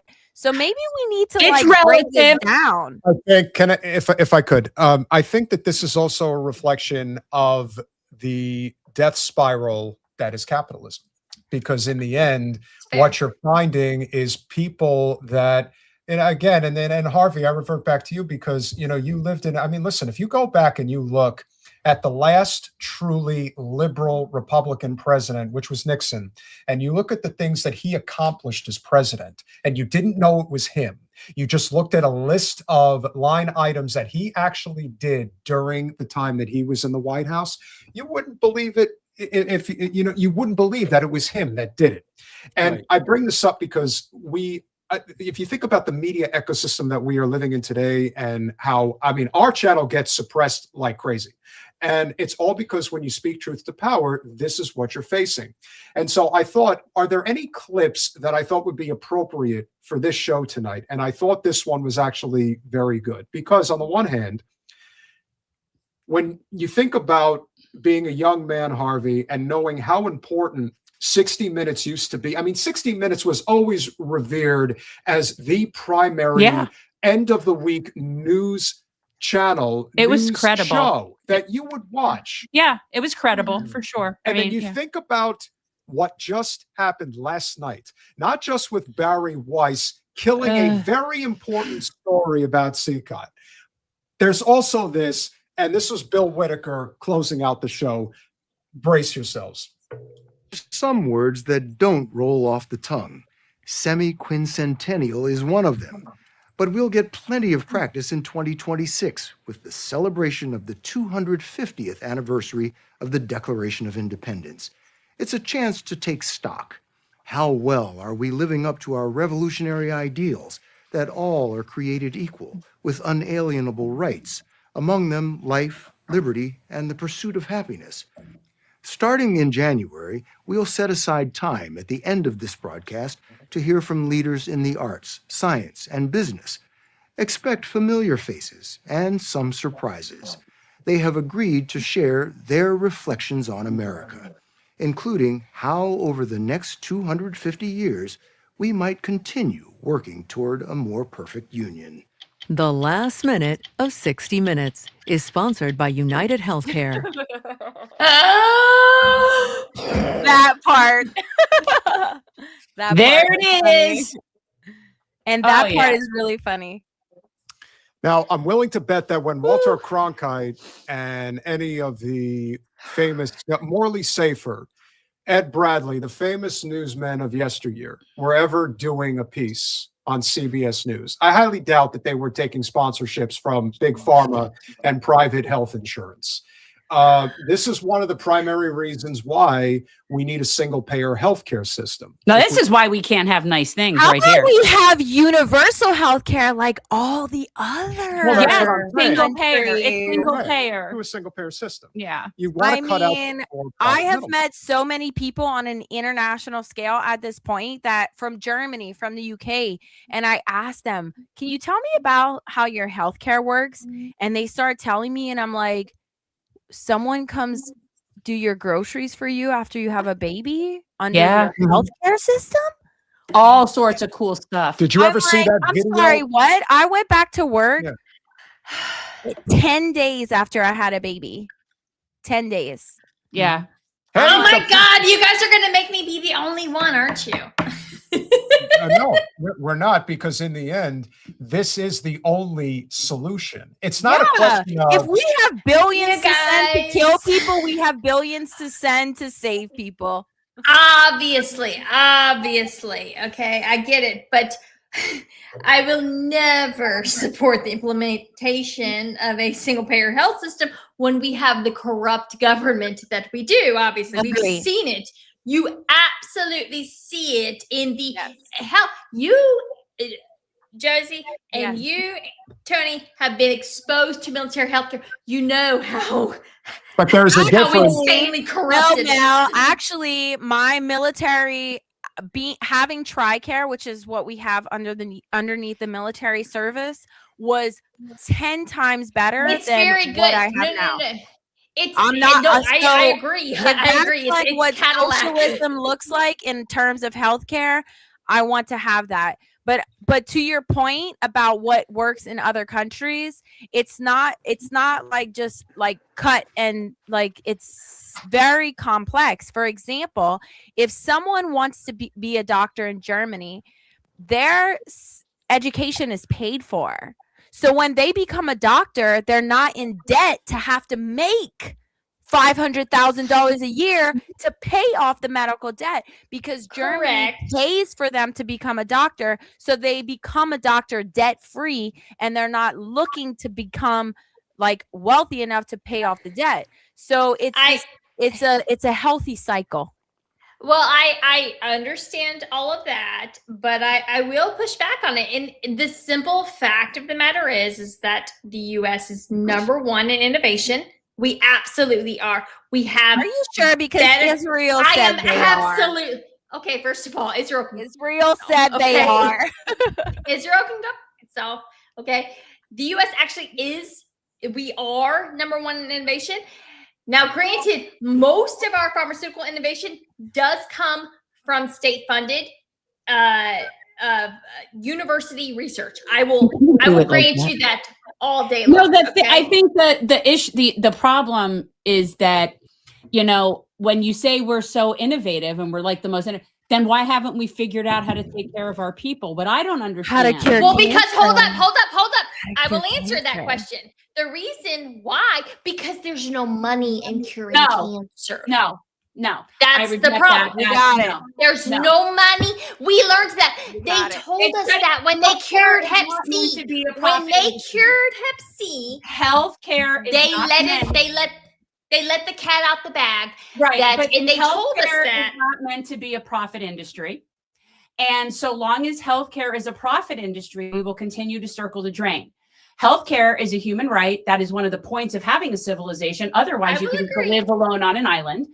And every other country seems to have figured it out. So I completely reject that the richest country on earth can't afford to take care of its people. That's absurd. I would agree that, but I disagree with you in that the richest country on earth, which should have the most robust competition, okay? Because that's the thing. People always say, well, it's a capitalist problem. Well, actually, we don't have capitalism in our American healthcare system. We don't. We have a monopoly. It shouldn't be a competition. It shouldn't be capitalism. It should be a right. Hold up. We do not have competition whatsoever in drug distribution. Okay. Capitalism has nothing to do with shouldn't be a competition. Has nothing to do with competition. Forget that. Let the professor speak. We have three Now let the professor speak.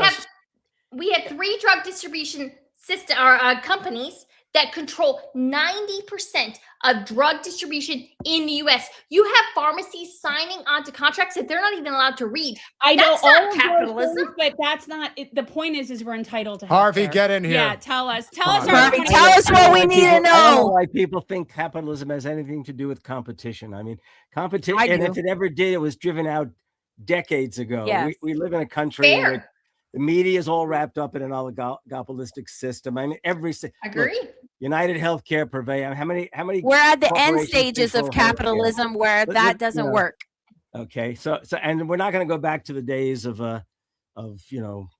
every little business is going to. So this isn't capitalism. This is what we agree on. Well, we all agree. This is capital. No, this is capitalism. Absolutely. This is capitalism in a very advanced and stage. Look, the thing about healthcare is you either believe people have as you were saying, Jen, you either believe people have a right. Look, the Declaration of Independence says a right to life, liberty, and the pursuit of happiness. If you're going to have life, liberty, and the pursuit of happiness, you could ask a 15-year-old, what does that take? Okay. They immediately will think life is in terms of the ability to live. Okay. And the ability to make sure that you have the wherewithal to live. Okay. Life. I mean, I don't know where Republicans, conservatives, libertarians, and the others can ever lay claim to the Declaration of Independence, but we've allowed that kind of thing to happen. Okay. Ask about liberty. Okay. What does liberty mean? Well, you can't be free. You can't be free without the wherewithal to be free. As FDR said it was very clear. Okay. Nothing I can do about it. Yeah. If you're in need, go ahead. If you're in need, you're not free. It's as simple as that. And the pursuit of happiness, well, just imagine what it is. We ask our I'm not teaching them right now, but we ask our students all the time what does it take for life, liberty, and the pursuit of happiness? And they fully understood it, and they weren't even being outrageous about it. Why it is that the Democrats can't figure out that life, liberty, and the pursuit of happiness might well be the next basis upon which to run a presidential and a congressional election. It's just astonishing to me. It's also. I have something I want to say that just happened because this is so important. Mel, especially because I know you're going to understand. I am anti-vax. My 5-year-old almost died after taking vaccinations at 3 months old. The 3-month vaccination, the schedule that they get, it's like pin. You can look at it, it's like crazy how many vaccines they get. After that situation for 2 weeks where he ran 104.5 to 105 fever for 2 weeks, and they refused to. This was within 10 hours of taking those 5 vaccinations that are compiled in 2 shots. They refused to acknowledge that it was anything to do with the vaccinations. That's the part that scared the living shit out of me, that they would refuse to acknowledge that part. If they would have acknowledged that, oh yeah, this could be a side effect, I'd think differently. But after that, no. Now I had 2 more kids. I have 4 kids total. We are anti-vax. My husband takes my kids to get a physical because I'm Catholic. So, we use that, what is it called? What is it called, Mel, that we use when we don't want to get vaccinations as Christians? Yeah, there's religious exemptions. Religious exemption. But you still have to do the physical. We go to the doctor. This is 2-3 weeks ago. And she's like, oh my God, your kids haven't gotten any vaccines. And she was like, there's some important ones they should get. And I said, my husband was like, I'm gonna have them catch them up. I'm like, do not let him put a shot in my kids. What are you talking about? He puts the doctor on the phone. I said, what do you think's the most important thing? I'm open to hearing what you have to say. She says, Hep B. And look what just happened with Hep B. And that was the most important one. Okay, so here's the thing. So you actually made a case against capitalism, okay? Because all of those doctors, those doctors are actually 100% compensated for those vaccines, right? Yes. And not only those vaccines, all the medication. Right. I actually don't think in a single payer healthcare system, they're not compensated for the number of vaccines that they distribute, right? And unfortunately, in America's healthcare system, we reward all of the drugs that you can pump into someone. We give you rewards for. It's this screwy system. Okay. I have seen, number one, I believe that we live in a plutocracy. I don't think that we live in any kind of capitalist system whatsoever. I believe the rich rule us all. I believe the rich are heavily invested in the pharmaceutical industry and in the medical industry in general. And I believe that they capitalize and that is actually the reason why we'll never get any kind of 100%. I believe that people should be able to afford healthcare. It should be very, very inexpensive for normal people to go to a doctor to get regular medicine that they actually need, not bullshit that they don't need, but actual real medicine. I 100% believe in that. And if you can't afford that, then the government absolutely should provide it for you. This is exactly why a single payer system, which, by the way, for everyone who's an austerity What's that? hawk, Can you tell us what a single payer system is? The simplest way to explain it is that you're removing the for-profit middlemen in between you and your doctor. The free market still applies if you're the best doctor in Madison, Wisconsin, and everyone wants to go see that doctor and have a 3-month backlog to go see him, and he can make $1 million a year. Nobody should be stopping him from making that $1 million. Where the problem comes into play is that UnitedHealth, Cigna, Aetna, Blue Cross,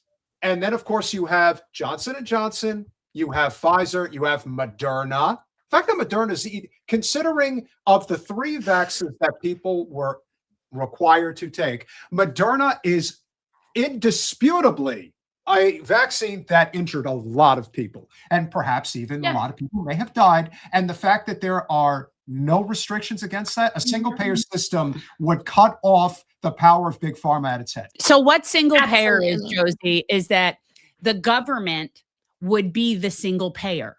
Okay, so that would be the single payer. They wouldn't run it. No, it's not that they don't. And the truth is, here's the thing. I don't claim that there's any one country that has it all right. I don't know that. But what I do know is that there's no other country where people have to file for bankruptcy because they get sick. Or the only one. That I know. I don't know. When I hear people saying, oh, well, then you have to wait for stuff. Let me tell you something. I have good insurance. I wait for shit.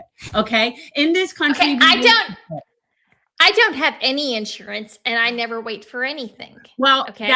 What do you do? Self-pay? Are you I self-pay, baby. I'm a self-payer. I think I'm actually about to promote self-pay, by the way, because I think boycotting health insurance, if you can, is a good idea. I've been self-pay for 10 years. Now I got a lot of opinions on this one. Okay. We're entitled to health care. It's just part of being at any end, if you go by even the Heritage Foundation, the most conservative estimates that are out there, if you implemented a single payer system in the United States, the most conservative estimates is that it would save this country healthcare costs at least $500 billion a year, at least. So at this point, it should be the libertarian position that if you're going to live in a society, there is no other way to do this. And as far as I'm concerned, Mel, if you're in especially the libertarian red circles of people that are not gone, that they're actually with it, they actually care about this country, they want to see it succeed. This is our issue. This is the issue that, in terms of where the carrot has to be thrown to what's the policy that we have to concede on to left populism, it is single payer healthcare. That is. I want to just say to you guys and to I have to go in a minute. And Harvey has to go, so we have I don't want to leave we want to hear from figuring you. something out. What do you do, Mel? What do? Number one, not in healthcare. I'm not talking about healthcare. In other words, what's your claim to fame in my this profession? So I used to own a print shop. I used to own a T-shirt, a screen printing business. I sold that. I have a blog. I just post on North Carolina, North Carolina. Okay. And Anthony, that's where Anthony's at. Anthony, yeah. He lived right up the street. I knew exactly where he lived. When the first time I ever wrote about him, I was like, I know where that is. Yep. Anthony, where are you? Are you in North Carolina too? I'm in North Carolina. I'm a little bit north of Sanford. Mel, I need your help for Anthony. We'll talk after. Okay. Yeah, I'm a little bit north of I'm a little bit north of Fayetteville, probably between Fayetteville and Raleigh, in a little town called Sanford. It's a older town. But I guess my claim to fame is I was in the Army for 25 years. I was a Green Beret. I retired, and then shortly after I retired this year, I was recruited by the Gaza Humanitarian Foundation to go into Gaza to deliver aid, and I became a whistleblower for the aid sites that were being used as basically traps to entrap and then murder hundreds of Palestinians daily. And I came out and was a whistleblower on that, and that's kind of what I've been advocating for since I retired. I've become a full-time activist for Palestine. Okay, well, sorry I can't stick around. No, thank you for coming, Harvey. I was happy to hear your grievances. I'm always happy to hear your grievances. Well, it's always the same grievance, basically. I know, but you've been saying it really well for a really long time. Well, you had to come on. Well, you had to come on here this evening, Mr. Larry David, because unfortunately we had to change the entire name of our channel due to Mr. Seinfeld. So no, we used to call this our Festivus. The spirit is still with us, though, and we appreciate you gracing us with it. And here's to the 21st century economic bill of rights. May we get ever so much closer to hopefully making some of it. He knows I'm a big supporter.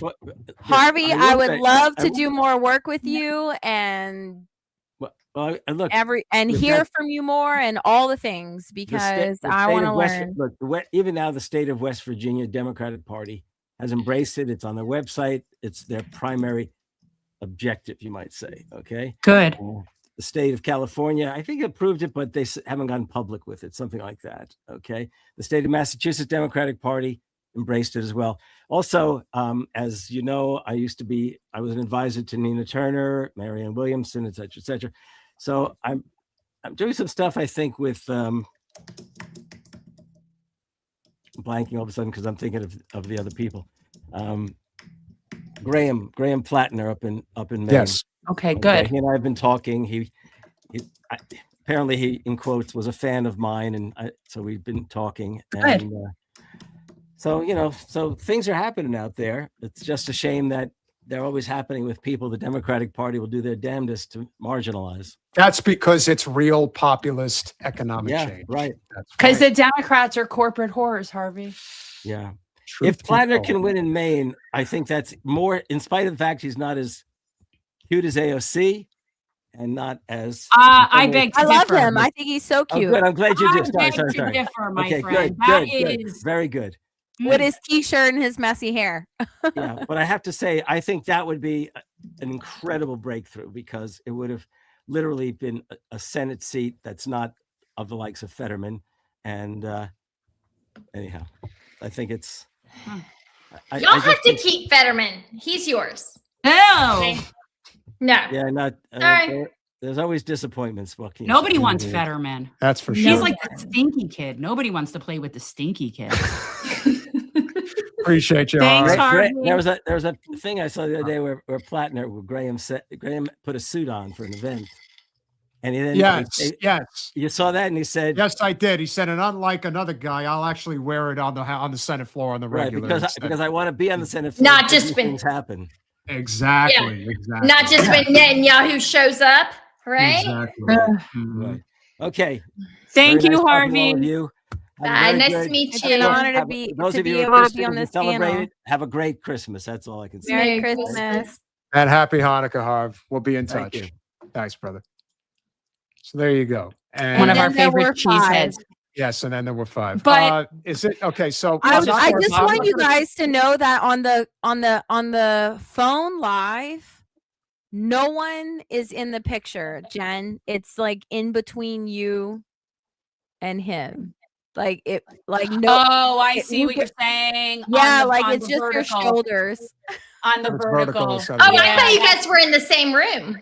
We are now. We are. Right now, today we are. Not See? normally, yeah. Okay. So it's like never. No. I've never seen you guys in the same room. So we I used see- to always be. So I see what you guys are Okay. saying in the chat, and I'm not going to say anything publicly, but is this true, or is, I mean, obviously this is on the down low for the time Right, being. like Is Josie, it, is this happening? Yes.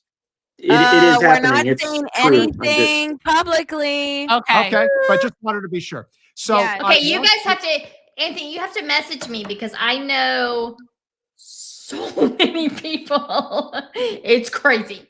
Well, listen, Okay. if you So really- if that's you why really- I was asking those really important questions to Harvey, because there is a vacuum. Like we all know there's a vacuum right now. As someone who grew up as a Republican conservative, I know even my family, I just spent Thanksgiving with my family. After 2 years, they cut me off because of my stance for Palestine. They are very, very devout Catholic people. They have their own brainwashing. But after Charlie Kirk got assassinated, they really started paying more attention to the reality of the state of Israel versus the Israelites and the things we learn in the Bible. And so they came to me like beginning of fall, apologize for how they treat me and cutting me off. They weren't hateful like my family, thank God.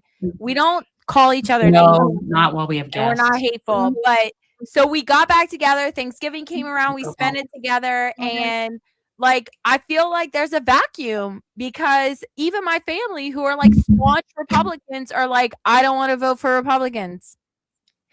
Who's gonna No, fill the I- vacuum? I Who's was- gonna fill I the was- vacuum? I was just Yo, explaining 12 this. years. 12 years. No way. I saw this and I don't believe that. Actually, Motherfucker. It's Wow. 12. How old are you, Peter? I'm 42. No, shut up. Oh, you look good. You're not over 40, are you, Jen? Good. This is why I love him. I thought you were in your. No, seriously, I thought you No, were like in your serious. 30s, like 34, Yeah, 35. that's exactly what I'm thinking. Like 30, about 40, maybe. 54. I was thinking 34, 35. Seriously. Oh, see, and this is why I really like you, because you are like He's you just- warming you up. No, for, no, yeah, he yeah, is. yeah. He's No, I totally- thought I. No, Genuine. no, Girl. the fact that it's genuine is even better because it's like you see me you see me how I want to be seen. Tony, just out of curiosity, from a No, driving girl, he perspective- sees you the way And I everybody think you else have sees the best you, and smile then- ever. Yeah. No, honey, she got the best skin, and I need to know what she's doing.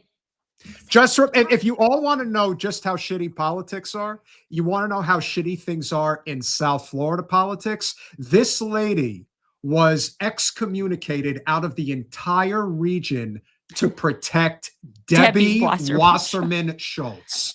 That's how bad it is down there. Just letting you know. I do take Well, good care you're of my welcome to skin. my house anytime. You do clearly. I would welcome also, in my I would home. also say a couple of things. All right. It's a lot of cannabis. It's Pilates. A lot. I only drink water. I don't do caffeine. I don't drink coffee. I've never had coffee. And yeah, but that also, I would say it's also somewhat genetic. Tony, how far are you distance-wise, Sanford, North Carolina from North Georgia? Like, how far would you say? And I'm talking North Georgia, not Atlanta. I'm talking Chattanooga. like Chattanooga. I don't think very far at all. Like I've 4 never. hours. No, maybe? he's further than that It's because like- my it's like parents 4 are hours. 4 hours from me, so he's probably more like 6. Yeah. Well, it's 6 hours from where we're at to Atlanta. Okay. So that's about 5. But I'm maybe. it's just a matter of Okay. instead of going south, you just go west. But yeah, Okay. I'm relocating In 1 week. in Where 1 are you week. going? I am moving to North Georgia. I love North Georgia. Not close And to you. the area Yeah, I in love which it I there. speak is not where it's the Mel, popular where are place you? for the people to go. And I don't necessarily want to give it away either because I like the fact that not a lot of people know about this little. But my closest city is Chattanooga, so it's really close to the Mhm. Tennessee border, Tennessee. Yeah. That's and not far too from him. and not too far from Alabama, right? So it's kind of That's where I'm Chattanooga is going. such a You're nice at this town. like I love it. crossroads of all I those am. states. That's where I'm going. And my goal is to build a food forest, a retreat, have it be part of a nonprofit that I'm working on, have there be like Airbnbs where people can come and rent and stay in the food forest. And like, this is what I have to say, as we conclude this, what is almost a 2-hour conversation with most of the people who are here. Again, we thought It was that a this was cocktail party. It was. I mean, listen, honestly, I thought it was going to be, maybe 15, 20, 30 minutes here or there with some people popping in and out. But the fact of the matter is there is real camaraderie here. And that is very important because we don't agree on everything. But that's great because we agree on these core principles in terms of our country. And that, probably more than anything else, is how we're going to get the hell out of this quagmire we're stuck in right now. we need to end the Zio state. We do. We need That's to top end the priority. Zio state That is first top and priority. foremost. Like But that's it's not just the Zio state, and I was trying to say it's the war state, right? It is. Because It's the military it's not Military Israel, industrial no. complex. Right. It's, It is. We see with Ukraine, what's going on in Ukraine? It's so gross. It's a like- genocide that we don't even know about. Not that only is it nobody a ever genocide- even talks about. And again, it's a genocide, and it's a genocide on behalf of BlackRock, which is the other layer that when this first happened, and everyone was let me tell you, living in South Florida at the time, There and were a lot of everybody Ukrainian rolling out with flags. those Ukrainian flags. And the first thing I looked into is what is the interest here? There is at least 8 trillion worth of natural resources in Western Ukraine, and that's why we want to suck them into NATO. That was all that this was about. And Putin said, "You're not doing that," and they said, "Oh yeah." And he said, "Yeah, watch." And that's exactly why we're here, because it's not about whether people get mass slaughtered. It's about how much richer can we get? That's really all it's about. Yeah. And I'll be honest with you. I hate Putin. Also, I hate everyone over there. I hate all of these people. I do not like them. I don't want anything to do with them. But the drone warfare, the images that have come out, the videos that have come out are some of the, it's like, it takes my breath away when I'm watching this stuff. I'm like, this is dystopian. This is real Black Mirror shit that we're watching right here. This is I've heard stories from battlefields, and nothing can prepare you for when you watch one of these drone videos. I will tell you that to your point, Mal, I just spent the last week in Puerto Rico. I went to I didn't mention it up until this point. I went to Puerto Rico to do investigative journalism, to look at how is the military escalating on the island of Puerto Rico as it pertains to this war against Venezuela. So I actually flew to Puerto Rico, and I've been there the past week, and I went to the military bases, Roosevelt Roads. I went to Camp San Diego Joint Training Center. I had a drone person there getting drone footage. And when you talk about drones, they are lining up drones in Puerto Rico. Puerto Rico is the forward operating base for this war we are about to go to against Venezuela. What I discovered going to Puerto Rico blew my mind. I literally needed a day or two just to build myself out of the depression of the reality of what is happening. I went there and I thought I was just going to discover these like little things. No, what I discovered was horrible. I talked to the local people. They have no idea that their island is being used as a forward operating base to go to war against Venezuela. These people, by the way, who they see as their brothers and sisters in Latin America. Yeah. It was something I couldn't even touch on. This I was trying to probably keep it So light. we all agree about Venezuela, don't we? Isn't that fascinating? Jen, I would love to come back on and tell you about what I have learned this past week. Yes. In Puerto Rico. We can definitely do that. Come back on and definitely talk like 100%. Venezuela. Yeah, I think the talk about Venezuela in depth needs to happen also, because if you look at the latest 3 weeks ago, the president is the one that establishes the National Security Strategy, or the NSS. And this president, in the National Security Strategy that he has signed, specifically states that the United States will dominate in every realm the Western Hemisphere. The president has come on to say that in Venezuela, we want our land and our oil back. And it does not, just like in Gaza with the Greater Israel Project, it doesn't end with Gaza. It doesn't end with the West Bank. It doesn't end with Venezuela. It doesn't end until Donald Trump gets his fingers into every country in the global south. Donald Trump. It's not Tony, exactly. it's not even Trump. It's not even Trump, Tony. This is his name on it in terms of the use of the nation. I know it's not him, but it's got his name. Like this U.S. imperialism. Listen, if you're going to keep talking about it, I'm just going to come out and tell you we're going for the oil, and this is the way it is. We have a lot of money to make, and I've got a lot of debts to pay off. Believe me when I tell you. I mean, but him saying that, by the way, Josie. I'm so sorry, guys. I have to go. I'm so sorry. Bye. Merry Christmas. Bye. Josie, when we talk about caucasity, when you see the president telling the world that Venezuela stole our land and our oil, and he talks in that manner, that's caucasity. Okay. That's this level of like, they truly do believe that this Western hegemonic thinking is far superior, and that they are just allowed to just go around and dominate the world. And so far they do. That's what we do. That's us. You guys didn't realize it until more recently, but this is what we've been my doing. experience going to Puerto Rico, I went to Puerto Rico underneath this like small bubble of, I need to figure out, what does the military escalation look like? What is actually happening on the ground, right? Okay. And I had a drone team with me so we could see through footage. What I learned there was beyond the military bubble of things. Yeah, it's like the killing fields. They are stealing their land.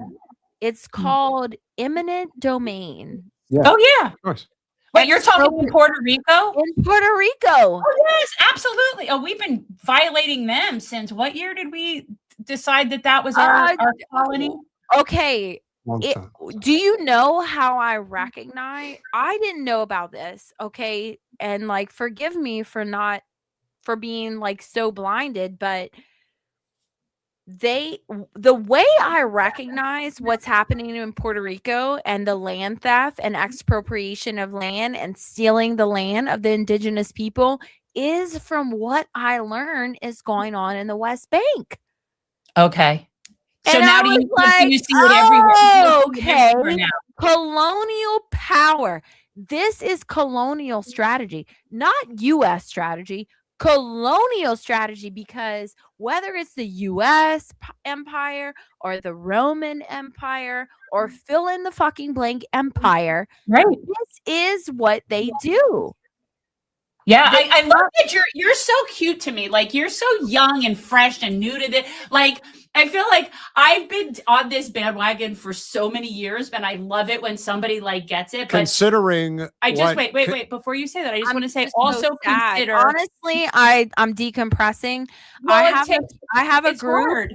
It is. I have a group of Republicans that, you know, we have this like open dialogue and we argue a lot, obviously, because I lean more towards a different side, I guess. I don't know. Yes, than you most- believe in self-determination of all Yes, people. I do. Well, when And you so- believe in self-determination of all people, it is what it is. But I was just going Yes. to tell you, pay attention. you. Also, I don't know how much you've done deep diving into Hawaii and how much they Yes, still I want us have, to leave. and Pearl Harbor, and what They happened. want And us out. I Very want you much so. guys to follow me. Some things that I post on Eisenhower Media Network. That's where I work. I work for full time. I work for Eisenhower Media Network. It is a think tank of former military and intelligence officers who are like anti-war. You know we have them on regular, right? I don't. You know that, right? Yeah, Matthew Ho's a friend. Colonel Wilkerson. I know Matthew's a friend. We have Dennis Dennis, Colonel Fritz. Wilkerson. We've had a Dennis, bunch yes. of that. Yeah. Oh, yeah. Karen, I am an White House- Eisenhower Media Fellow. I don't know if you guys know that, but I am posting things right now about what's going on in Puerto Rico because I didn't know. You know, I didn't know. And now I went there for over a week and I figured it out. Puerto Rico is a forward operating base for this war against Venezuela. Yes. They are building a command and control center in Puerto Shock. Rico. The people have no idea. That's the part. And also because they don't have a statehood or like independent sovereignty, the people on this island literally have no voice. Oh, No no. voice. Oh, no. You don't like that they have a representative that doesn't get to vote? No. They have a representative that doesn't, like DC. No. They just don't get to vote. I do want to end this evening on a fun note because We need to do our poll. We have to finish with our poll. So, Okay. Colin, if you would please, we're going to put out the poll. Let's bring that up one more time so everyone could have an opinion. Someone 3. said, did she go to Viesquez? No, but I know all about it. Okay, so everybody, we're going to put it in the comments. We're going to have our poll, and you're going to vote for which Ben on the midget horse. And again, this is Candace Owens was kind enough to share that with us. Just the premise of it, like just Two her is kinda saying funny. it really created this whole world of fun. And yes, somebody has already shown him as Lord Farquaad, which is who I show Elon Musk as Lord Farquaad Yes. because that's a small man on a horse, but that's not a midget horse. These are what we would call midget horses, I suppose. So anyway, guys, vote for your favorite 1, 2, or 3. I'm just curious. I know my favorite, but I'm not going to say until we have a vote. But yeah. Now, speaking of somebody who we know does a phenomenal job on Capitol Hill, and that, of course, is Medea Benjamin. Medea. And if anybody is a fighter, no, we invited her. She couldn't. We've had make it. Medea on a few times. You know, we know her also from down here because she's from down here. Yeah. You So know, she I taught me everything I know. That's But one hell I'll of tell a you what, mentor. she didn't teach you everything she knows. I could tell you that. Not No, yet. Not not yet. yet. Not yet. Medea knows things. That's right. She is Yeah, my what's- mentor. Yes, she does. Medea She is. is fierce. Mhm. She is the Can I just say, reason last time I was up in the exist. Capitol, I was spending the day with Medea to kind of shadow her in terms of learning from her, because I've done some things in Congress, but she just has this from all of her experience, just this organic way of just. Oh yeah. She can get under someone's skin in the most polite way. That. So- And we were at this hearing outside of the Judiciary Committee, and they were actually having the hearing on U.S. involvement in the elections in Uruguay. And so we were standing there, and the intern that was not, allowing people in or not, because you're allowed to go in there, except sometimes they'll post these interns as these lackeys to basically give you this prescribed speech of, oh, I'm sorry, at the time, there's no seats available and this and that. So Medea comes up and this person tells her that, and she just she just kind of like ducks under his arm and looks in, and there's empty seats. And she says, oh, there seems like there's plenty of empty seats to me. So I'm going to go in and sit down. And he's like, well, I wish you wouldn't, because, you know, I'll get in trouble. And she was like, well, I'm sorry that you're going to get in trouble. And so she goes in there, and then Capitol Security asks her to step out. And then the Capitol Security guard is standing in front of her, and he says, ma'am, I'm sure you can see that, you know, there's not a lot of room in here. And she was like, well, I can't see it because you're standing in front of me. So if you get out of my way, I can see. So he gets out of her way, and she just walks right back in. I'm just like, she's just so good at it that it's like, she's become almost a figure, like a staple in the halls of the Capitol. She's just such a presence, and she's so good at what she does, and she's so knowledgeable of things that it's intimidating. I'm intimidated by Medea when I'm with her, just because of her presence. Tony, she is filled with love. Oh yeah, she's a light. But she gives met good, her, though. and I was like, she just, and you know, she's my inspiration. Her and Ann Wright from Ann's great. I've met her too. Well, yes. I believe I cried in Ann Wright's arms and Medea's arms the first time I ever went to Congress to try and tell them John Fetterman waved a fucking sorry. Shouldn't That's okay. No, we're 5 Our Fathers and 5 Hail Marys for your penance. Thank you. I'll do it. Waved an Israeli flag in my face, and I was like devastated. And Ann Wright, Medea Benjamin were like, I know this is something you never thought existed in reality, right? Like, this is reality. And she gave me this love, like, despite the fact that I was a Trumper and a Republican and this total just, I don't know, fucking brainwashed person, excuse my language, they still accepted me. And that part, right, is what I want to carry on. That part where someone comes to you with all this environmental programming and all this environmental, you know, like propaganda, and they're like, they have a little bit of doubt, and they're like, I have a little bit of doubt about the things that in my life have been told to me. And you accept them with love. You accept them with grace and mercy. And you tell them, thank you for asking the question. And let me tell you the truth. Because had I not had that from Medea Benjamin, a Jewish woman fighting against Jewish supremacy, I don't think I'd be here today. Yeah. I don't think I would know the truth today.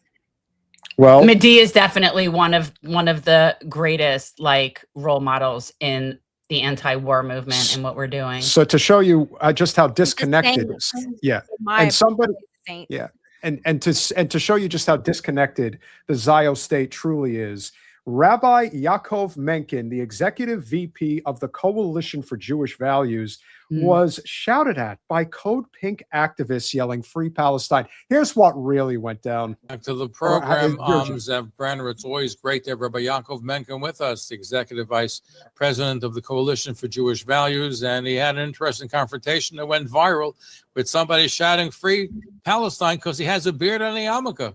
Free Palestine. Yeah. See? Free Palestine. You knew I'm Jewish, and therefore you want free Palestine. You found a new pretense. What? Free Palestine? Jews. That does nothing you to do found with hating only Jews. because you saw me because I'm Jewish. Absolutely. I said free Palestine. You only free yelled Palestine free every day. Palestine I'm because Palestinian. I'm Jewish. No. Yes, I'm you're Palestinian. a racist barbarian. That's what you are. If you think that, you're the racist. Do you not understand? Me. No, excuse Get out of my me. face. Where's that name? Get out of my face. Greco-Roman colonialism. What does free Palestine mean? Free Anyway. Palestine means Greco-Roman colonialism. We should get rid of the Jews. What the hell only is that? freedom, the Middle It means East. free from Israeli the only occupation. occupation. That's what it pro-values means. country It means in the freedom from Middle East. occupation of you Israel. found a new reason by- to hate Jews for being Jews. I don't hate Jews. For claiming, She's a yeah, Jew. exactly. She's a Jew. That's She's a right. Jew. The Germans also She's think a Jew. we don't hate the Jews. Right, for and Nazis religion. also We use just hate them. Nazis also use this You are the- propaganda. you are Nazis the Nazi also propagandists. no. You found You a are new- doing the you same yelled thing. If you Palestine support to me Israel, because I'm Jewish. No. You didn't target No. me because you know anything about my policies. You're You sick. targeted You're me sick. because of this. She's You Jewish went herself. after me as She's a Jewish. racist. She's Yes, Jewish. he is a racist, anti-Jewish racist. I That's know your exactly propaganda who all the he is. time? What do you think? You're- Medusa over here. I know exactly who You she are. Medusa. He calls Medea Medusa. Yeah. Do you know the woman that he's talking to? Is that her, Anne? Her name is Summer. Oh, she's okay. She's a Palestinian woman. Okay. And from the West Bank, actually. And she is the first Palestinian I ever met in my life. That's interesting. That's cool, though. And she is my dear sister now. Yeah. Well, this guy's just disgusting. I mean, he's This guy, well, they tend to be. Oh, and they also like it, but here's the thing, and Anthony, I'm They sure don't you've have- noticed this as well. They get very aggressive with women. They With women. never get aggressive with men. It's very, very common. It's Have you noticed noticeable. They get very, very like to me. I've in all the times in going to Congress and speaking. I mean, even to Randy Fine, when I approach him and talk to him, they How do you get cower. around But whenever Medea or Hazami or Josie, says something, they get very, very aggressive, and it's noticeable. you know why? Why? You know Why? why? Why? Well, these are cowards. These Yeah. are very emasculated, cowardly men that don't feel comfortable speaking up to other men, but they feel perfectly okay getting all in a woman's face because they feel like they have the dominance in that situation. So these are very cowardly people. Yeah, just cut off their testicles already. Seriously. Sick. No, you Israel. are. I'm is a gonna racist tell you, I have to ethnic go, state. guys. I have to go. Exactly. I want to show you guys this little thing that if Yeah, you can, it's really um, the hatred. Yeah. That's Okay, beautiful. I see it. It's a cool pin. It's got the arrows crossed. What does it say? I can't see what it says. Tony, do you It want to says tell? "De oppresso liber." It is to free the oppressed. That is the Oh, that's motto awesome. of the U.S. Army Special Forces. So, U.S. Army My- Special Forces was actually created under John F. Kennedy Yeah. in the 1960s as a new form of warfare. But our motto is to free the oppressed. So, after I protested in Congress, I had a lot of support from veterans and the like, but there were some Green Berets that had said, that's anti-Semitic and, et cetera. And I'm like, why, I was like, I thought our motto, and we were trained and selected and sacrificed to free the oppressed. Well, if there is a people that are oppressed, it is the Palestinians, and Right. we should not remain quiet. So yeah, So I got this pin from but my yeah, dear in the halls of brother, Congress, there Anthony. it is not lost on me that the aggressiveness towards women is just, it's palatable. It's very Yeah. noticeable. Yeah. They're very misogynistic too, completely. I wanted Well- to show you this because Anthony gave it to me.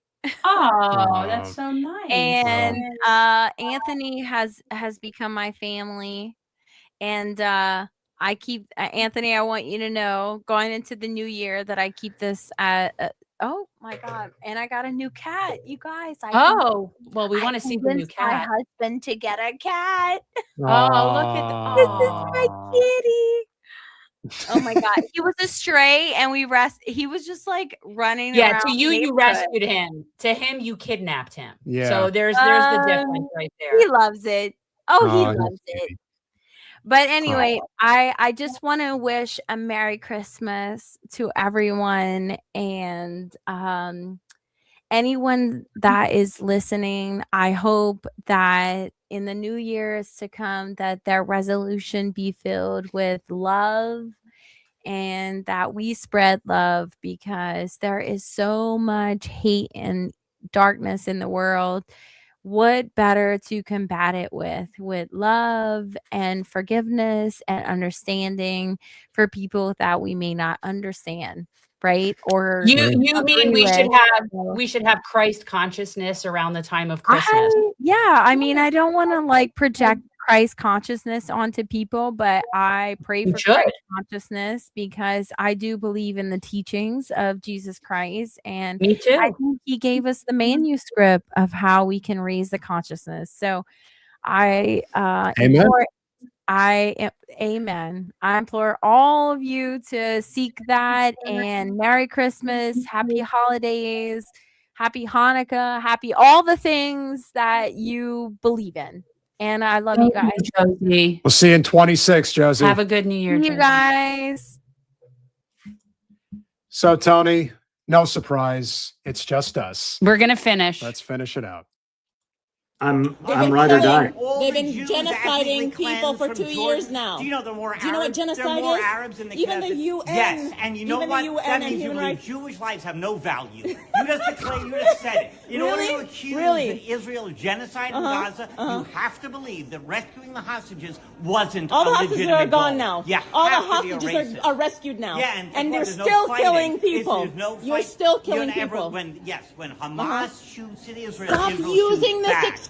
Stop. Go get an education. Hamas is Stop genociding using their this charter. excuse. You're a Stop. racist So the whole barbarian. world is You're a racist. genocidal The whole racist. world is racist. Guess what? There's 100 times more The anti-Semites UN in is the world racist. than there are Jews. The UN is And racist. You yell, You are free sick. Palestine to You, me the because UN, I'm the Jewish. UN is You racist. started this The UN argument said it's a because I am a genocide. Jew. The UN You said it's a started this because genocide. I'm a Jew. That's the only You thing you started could this say because you only want thing people to that's feel relevant. sorry for you to use your religion. hate. You didn't- I Judaism didn't say and anything about my Zionism religion. are I two said different things, buddy. nothing. I said Yes. nothing. Judaism You and yelled at me Zionism. 'cause I'm a I didn't Jew. yell at you. You are I a said racist free Such a Palestine. victim. If free You're not gonna Palestine get an offends apology you, from me. it's You're because you're a disgusting racist. human You are a being. racist. And now he gets in her face. Okay. Because probably with the Zionism is not Judaism, that he heard that, and that definitely. I want to got see, under like, his skin. where does this end? He's about to talk with this. This is going to be funny. I just want to Okay. get to this. All right.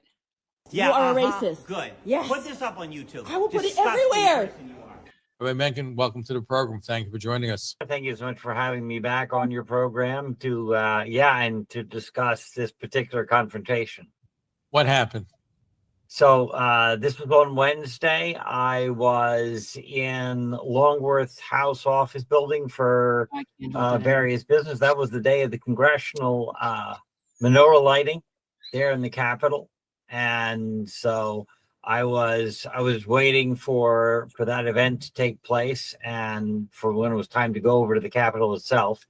I had some meetings with staff of a representative, so I was just going down to the Longworth cafeteria to sit down, and I'm going one way, and who should come the other way but two members of CodePink, Medea Benjamin herself, and an Arab she was with, who identified herself as a Palestinian during that confrontation. Oh my God. And an Arab. And this Arab that they she brought in was off the with. street. This Arab they brought in off the street. But he's Ugh. not a bigot. No, But definitely he's not a bigot. You are a Well, see, racist. another thing that this reveals in that this context of religion constantly where you hear Islamophobia, and that it's more than that. It is racism for against Arabs, because the majority of Muslims in the world don't live in the Middle East. They live in Southeast Asia, between Indonesia and Malaysia and India and Thailand and Cambodia. Correct. They're but not now Arab. So this whole now idea you're of getting this, it's Yeah, but really Tony, now you're Arab getting into hate. facts. But now you're getting into facts, and this guy has feelings. Well, Don't you no, have because any- his issue isn't with Muslims. Not really. That's right. Not really. No, his issue is with brown people. That's right. So, but when we talk about Zionism and we say, oh, it's Jewish supremacy, yes, it's definitely Jewish supremacy, but it is also white supremacy. It is And deeply people forget that. rooted in racism. Correct. You know what's interesting, and I don't know how much you know about like the history of Jews in, in Europe. before World War II, but Jews were not considered white. Jews were not considered white people, which is why they were considered Semites, even though they're not. I mean, they're not Semitic, but they weren't considered white, which is why the term anti-Semitism is a European term. Yes. Designed to be hating people that are not white. The irony that the Jews now are calling people like anti-Semitic when they're not even Semites, or this guy doesn't realize he's a bigot. He doesn't. I think but he's he a Jewish does. supremacist. But I think he does. I don't know. I just think that I've always said Zionist Jews believe that they are culturally, ethnically, religiously, and socially superior to everybody else. Hence, that's what real racism is. Observing this And more she closely yelled now. No, go ahead.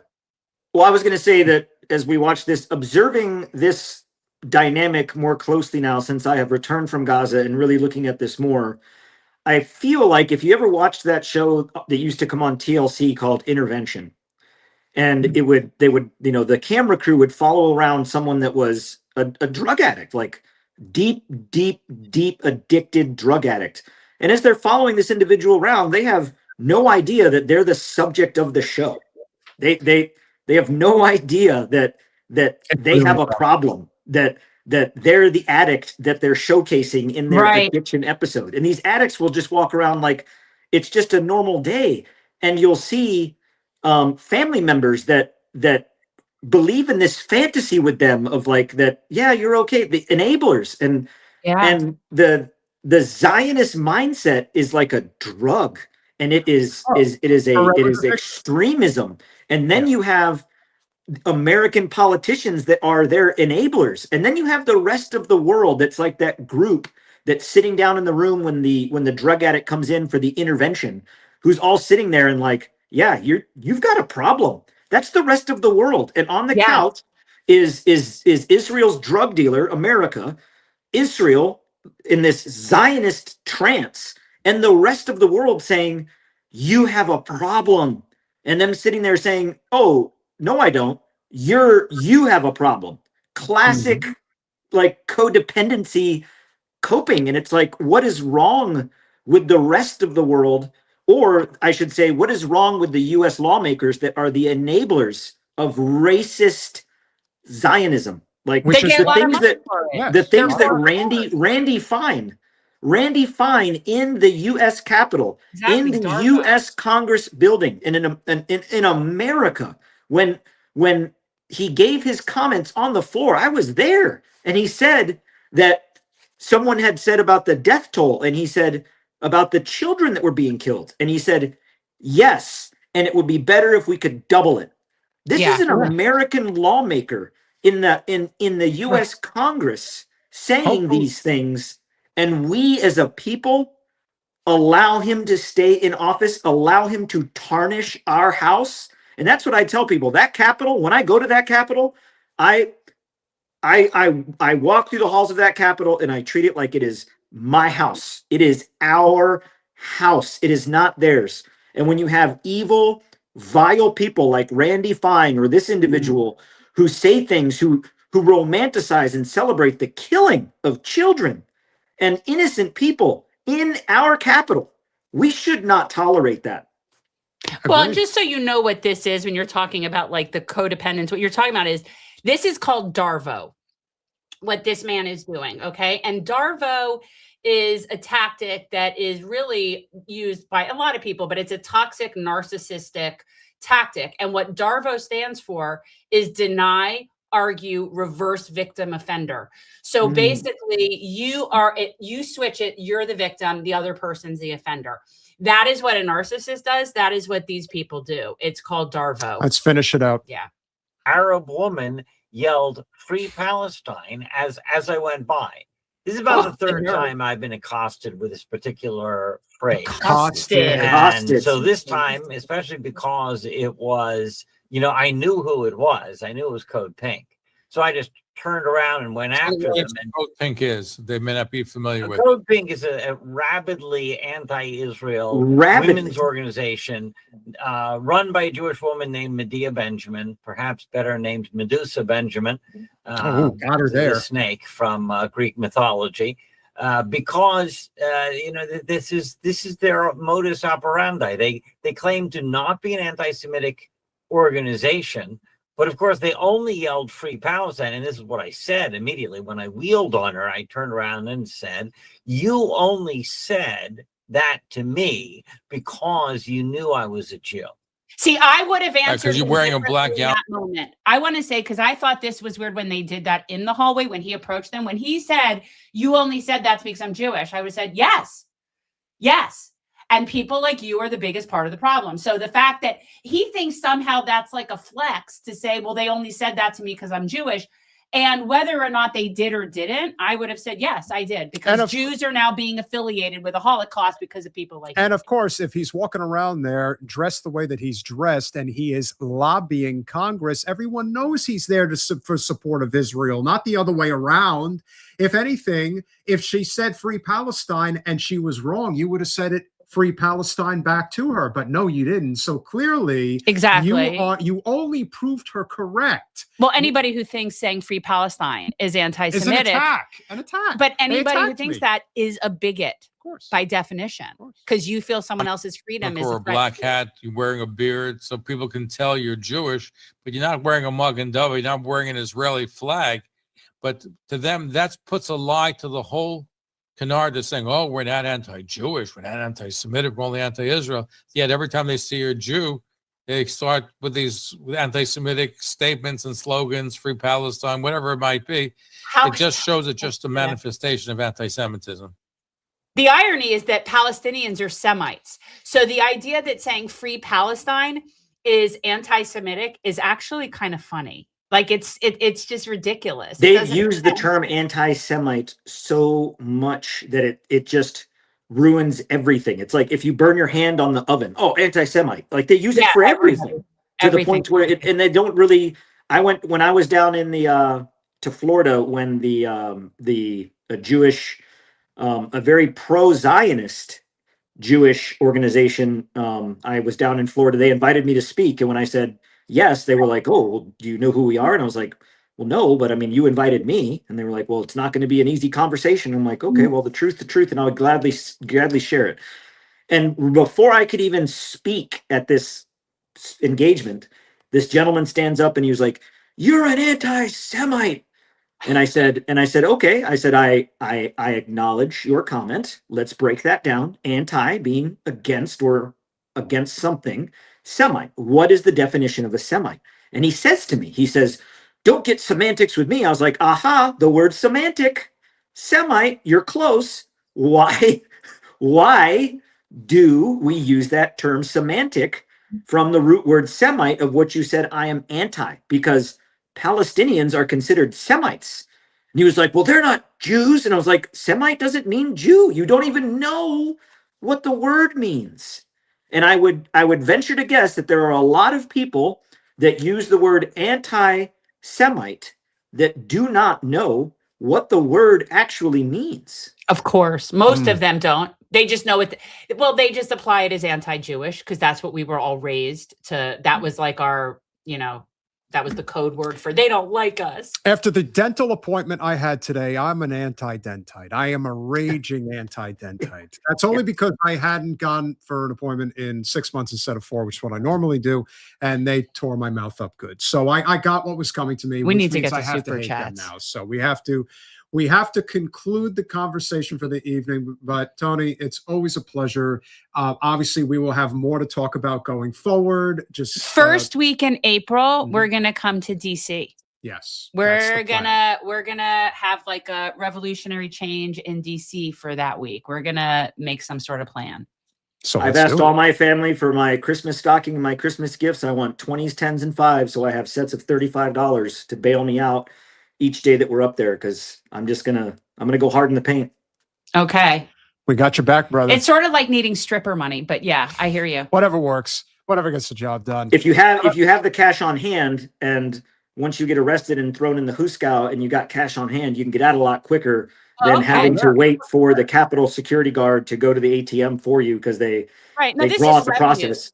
But if This you is got revenue. cash, you can walk in, you pay your cash, and you're out.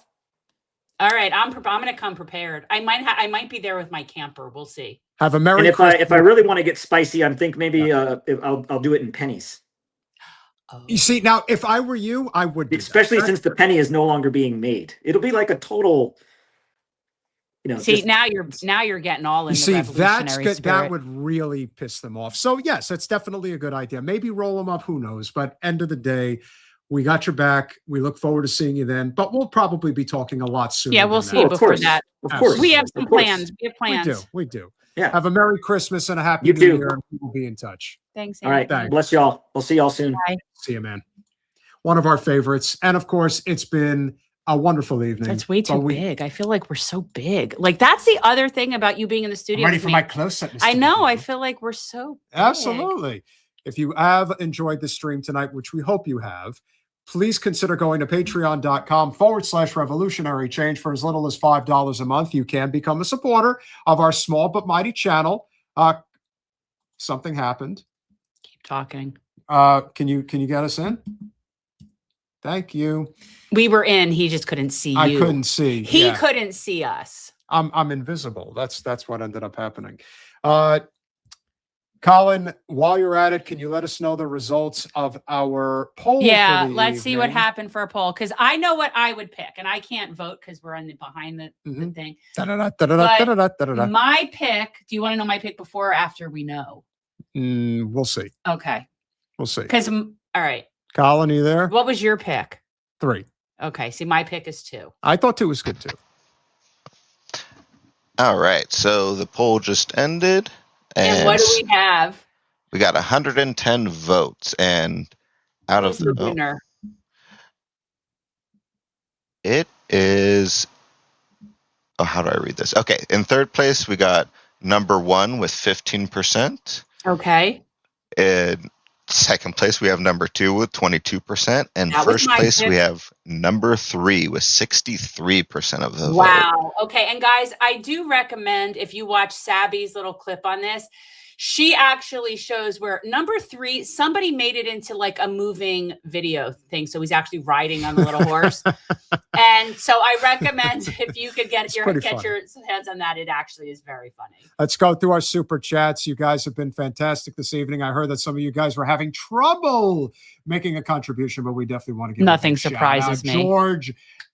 George Benson, thank you for becoming a YouTube member. We really appreciate Thanks, that. George. Jim Talib, always Johnny on the spot with the $5 super sticker. Appreciate you, my friend. Sammy 1973 with the DKK 20 something. Denmark. Oh, Danish. Appreciate you. Merry Christmas, host, guests, and chat. Thank you very much. It's a krona. Do I they don't- have krona, guys? Do I the don't know why Danes this use one is here. krona? Uh, Because it's not euros, so obviously. Jen highlighted this one for some reason. I subscribe from my account and my girlfriend's account. As someone from Gaza directly affected by Israel's genocide, I find your courage very humanizing of us. Much Coverage. love. Coverage. That's what I said. You said courage. Oh, coverage of us. Oh, okay. Coverage of us, very humanizing. Much love and support.